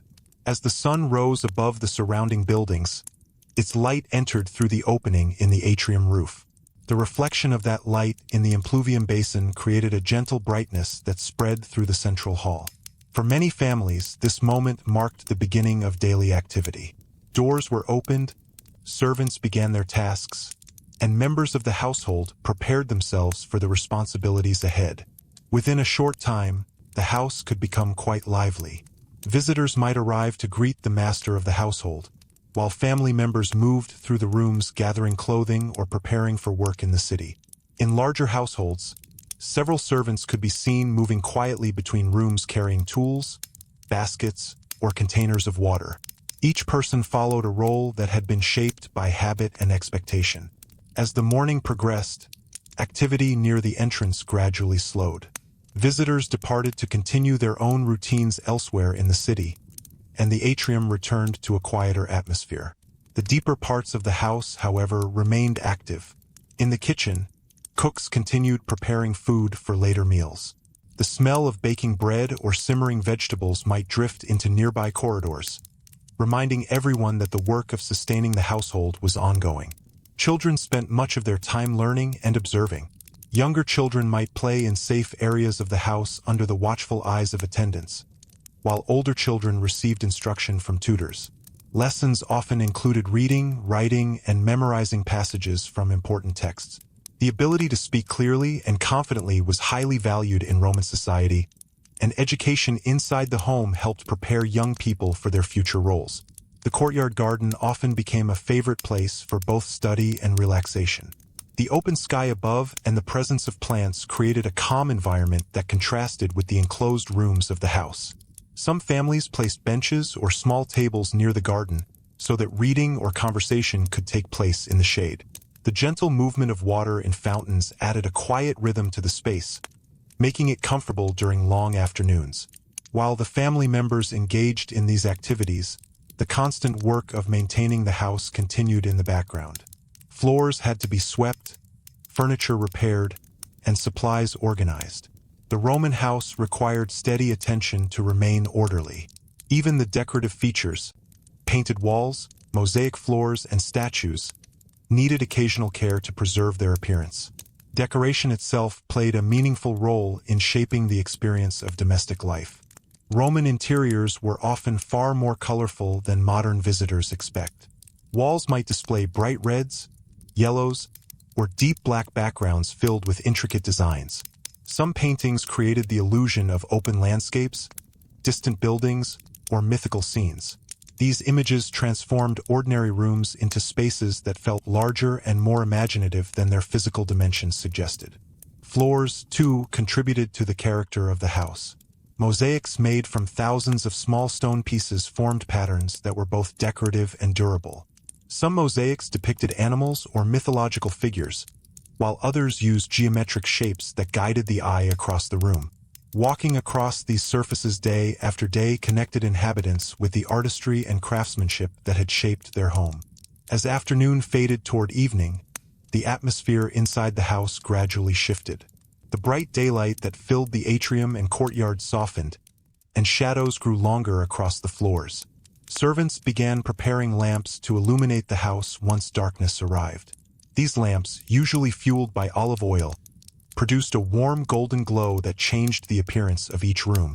The lighting of lamps marked a transition in daily life. Activities that required daylight came to an end, while social gatherings became more common. Family members might assemble in the dining room or near the courtyard to share the evening meal. In some households, guests arrived to join these gatherings, bringing conversation and news from elsewhere in the city. Dinner often unfolded slowly. Guests reclined on couches arranged around a central table, and dishes were served in stages. Bread, olives, vegetables, fruits, and occasionally meat or fish formed the basis of many Roman meals. Wine, often mixed with water, accompanied the food and encouraged relaxed conversation. The meal was not merely about eating. It was an opportunity to strengthen relationships and enjoy shared company. During these gatherings, stories were exchanged and ideas explored. Romans valued thoughtful conversation, and the dining room offered an environment where discussion could continue long after the last dish was served. Guests might talk about recent events in the city, reflect on literature, or simply share personal experiences from their daily lives. Eventually, however, the evening reached its natural conclusion. Guests departed, lamps were extinguished in unused rooms, and servants completed the final tasks of the day. The once busy atrium fell silent beneath the dark sky visible through the roof opening. In the courtyard garden, the fountain continued its quiet movement, while plants rested in the cooler night air. Family members withdrew to their sleeping chambers, bringing the routines of the day to a close. Within these small rooms, the noise of the household faded completely. Outside, the distant sounds of the city might still echo faintly, but inside the house calm had returned. And so the Roman house stood quietly through the night, its walls holding the memory of another ordinary day. In the morning, the cycle would begin again. Sunlight entering through the atrium, footsteps crossing the courtyard, voices filling the dining room once more. Across years and generations, these simple patterns repeated thousands of times. Through them, the Roman house fulfilled its most important purpose, not merely providing shelter, but creating a stable environment where families could live, grow, and carry forward the traditions that shaped Roman life. As the quiet rhythm of life continued within a Roman house, the structure itself gradually became a familiar landscape for the people who lived there. Over months and years, inhabitants developed an almost instinctive understanding of how to move through its spaces. They knew where the light would fall in the morning, which corners remained cool in the heat of summer, and which rooms carried the warmth of evening lamps long after sunset. The house was not just a place they occupied. It was an environment they learned to read like a map of daily life. One of the most distinctive qualities of Roman domestic architecture was the way it organized movement. Unlike many modern homes, which often placed a strong emphasis on corridors and clearly separated rooms, Roman houses relied on open sightlines and connected spaces. Standing at the entrance, a visitor might look across the atrium through the tablinum and all the way toward the courtyard garden. This alignment created a sense of depth and perspective that made the house feel larger than it truly was. At the same time, the layout allowed the household to control how far visitors could move. A guest might admire the view of the garden without necessarily being invited to step into it. Servants and family members understood these boundaries well, guiding visitors naturally through the appropriate parts of the house. This subtle management of space reflected the Roman concern for order and social structure. The atrium remained the symbolic center of the household throughout the day. Even when it was quiet, it carried an atmosphere of dignity. Decorative features placed within the space were carefully chosen to reflect the character of the family. Marble tables, bronze lamps, and ancestral portraits might stand where they could easily be seen. The impluvium basin at the center collected rainwater, but it also reflected the shifting light from the opening in the roof above. Light itself played a remarkable role in shaping the character of Roman interiors. Because most windows faced inward rather than toward the street, sunlight entered the house mainly from above. In the morning, the atrium might glow with gentle brightness. As the sun moved across the sky, light shifted toward the courtyard garden, illuminating columns and plants with changing patterns. These natural movements gave the house a sense of quiet motion even when the people inside remained still. In the courtyard garden, life often slowed to a calmer pace. The peristyle created a sheltered outdoor space surrounded by shaded walkways. Here the sounds of the city faded into the background. Instead, the rustle of leaves, the splash of water from fountains, and the occasional call of birds provided a softer atmosphere. For many families, this garden served as a place for reflection, conversation, and rest. Plants growing in the garden were rarely left to grow freely. Roman gardeners shaped them carefully, trimming branches and arranging beds of flowers or herbs with deliberate care. Small statues or decorative columns might be placed among the greenery, giving the space a sense of balance and visual interest. The result was a carefully controlled environment that brought nature into the home while maintaining a sense of order. Nearby rooms often opened directly onto the garden. These spaces could serve many purposes depending on the time of day. In the morning, they might be used for study or writing. During the afternoon, they could become places for quiet conversation. In the evening, they might host small gatherings as family members enjoyed the cooler air drifting through the courtyard. The flexibility of Roman rooms was one of the defining features of domestic life.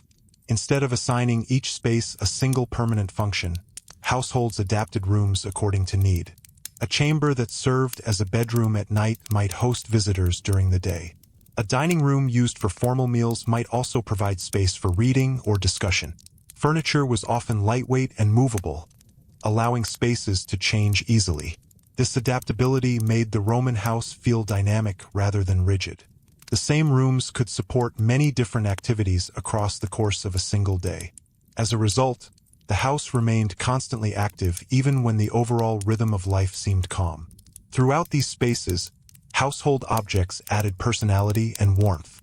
Small bronze lamps, pottery vessels, wooden chests, and woven fabrics filled the rooms with practical beauty. Some items were imported from distant parts of the empire, while others were crafted locally. Each object carried a story about trade, craftsmanship, or family tradition. Even simple tools revealed the daily habits of the people who lived there. Cooking utensils left in the kitchen, writing tablets stored near a desk, or baskets used to carry food from market to home all contributed to the quiet routines of domestic life. Over time, these objects accumulated signs of wear, reflecting years of repeated use. As the day moved toward evening, the house gradually shifted in atmosphere once again. The bright clarity of daylight softened as shadows lengthened across floors and walls. Servants began lighting oil lamps, placing them carefully in rooms where family members gathered. The flickering light of these lamps created a gentle glow that transformed the interior environment. Under this warm illumination, wall paintings and mosaics often appeared even more vivid. Reds and yellows deepened in color, and the reflective surfaces of polished stone caught the movement of flame. The house seemed to take on a quieter, more intimate character. Evening gatherings often took place in dining rooms or near the courtyard. Meals were shared slowly, accompanied by conversation and the occasional sound of music. These gatherings strengthened friendships and reinforced the social bonds that connected families across the city. When the evening finally came to an end, the house gradually returned to stillness. Lamps were extinguished one by one, leaving only faint traces of light in corridors. The courtyard garden, once alive with conversation, stood quiet beneath the night sky. Plants rested in the cool air, and the gentle sound of water from fountains continued in the darkness. Family members withdrew to their sleeping chambers, bringing the long day to a close. These rooms were usually modest, designed primarily for rest rather than display. Beds, storage chests, and a few personal belongings were often the only furnishings. Yet, after the activity of the day, even these simple spaces offered welcome comfort. Outside the walls of the house, the city might continue its restless movement through the night. But within the house, calm returned once more. The atrium lay silent beneath the open sky, and the courtyard garden held its quiet balance of stone, water, and plants. And so the Roman house waited for the next sunrise, ready to begin another cycle of life within its walls.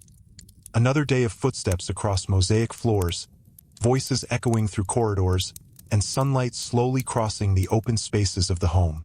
As we continue to picture the quiet life inside a Roman house, it becomes clear that these homes were deeply connected to the flow of time itself. The architecture allowed residents to feel the passage of each day in subtle ways. Sunlight moved slowly across the atrium floor, shadows lengthened along the courtyard columns, and the soft glow of lamps replaced daylight as evening arrived. Without clocks or artificial lighting controlling every moment, daily life inside the house followed the natural rhythm of the sun. At dawn, the earliest activity often came from servants or workers responsible for preparing the house for the day. Doors that had been closed overnight were opened to let in fresh air. Water collected in the impluvium might be carried to kitchens or storage containers. Sweeping the floors and arranging furniture helped restore order after the quiet hours of the night. These simple tasks created a sense that the house itself was waking slowly along with its inhabitants. Soon after, members of the family began to appear in the central spaces of the house. The atrium filled gently with morning light, reflecting from the shallow basin beneath the roof opening. For many Roman families, this moment set the tone for the day. The house felt calm and balanced, ready to support whatever responsibilities or interactions lay ahead. In wealthier households, the early hours could also include visits from clients or associates. These guests entered through the main doorway and gathered respectfully in the atrium while waiting to greet the master of the house. The architecture of the atrium played an important role in these encounters. Its open roof, decorative walls, and carefully arranged objects communicated a quiet sense of authority. Without speaking a word, the space reminded visitors of the household's dignity and status. Once these morning interactions ended, the house often shifted into a more private rhythm. Some family members left for business in the city, while others remained inside. Children continued their lessons with tutors, learning to read and write by tracing letters into wax tablets. Their voices repeating lines of text could sometimes be heard drifting through nearby rooms, adding a gentle layer of sound to the quiet environment. Elsewhere in the house, practical tasks continued steadily. Kitchens remained active throughout much of the day. Roman cooking required attention and patience because it relied on open flames and simple tools. Clay pots rested on metal stands above charcoal fires, while herbs and grains were prepared for meals later in the day. The smell of warm bread or simmering vegetables might travel through corridors and into the courtyard garden. The garden itself often became a focal point for calmer moments during the afternoon. Surrounded by columns and open to the sky, the peristyle created a peaceful environment inside the house. Plants carefully arranged along the edges of the courtyard added color and life to the space. Fountains produced a quiet, continuous sound as water moved gently through basins or channels. This combination of greenery, water, and open air helped cool the surrounding rooms, especially during the warmer months. Family members might sit in the shade near the garden, reading scrolls or sharing quiet conversation. The courtyard allowed them to enjoy nature without leaving the safety and privacy of their home. Roman gardens were rarely wild or untended. Gardeners shaped plants carefully, trimming branches and arranging beds of flowers with deliberate care. Statues of gods, animals, or mythological figures might stand among the greenery, creating the feeling of a carefully composed landscape. The result was a place that blended beauty with order, reflecting the Roman belief that nature should be guided by human design. As the sun moved lower in the sky, activity within the house began to change once again. The bright light of midday softened into longer shadows across the mosaic floors. Servants prepared oil lamps to illuminate the rooms when darkness arrived. These small lamps, usually fueled by olive oil, produced a warm and steady glow. When evening came, the lighting of lamps transformed the atmosphere of the house.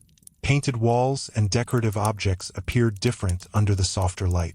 Shadows moved gently across the surfaces, giving the rooms a more intimate and relaxed feeling. This was the time when many families gathered to share their main meal. Dinner often brought together not only the immediate family but also friends or acquaintances. Guests reclined on couches in the dining room while servants presented food in a series of courses. Bread, olives, vegetables, fruits, and sauces flavored with herbs formed the foundation of many meals. In wealthier households, dishes might include ingredients imported from distant parts of the empire. Conversation flowed easily during these gatherings.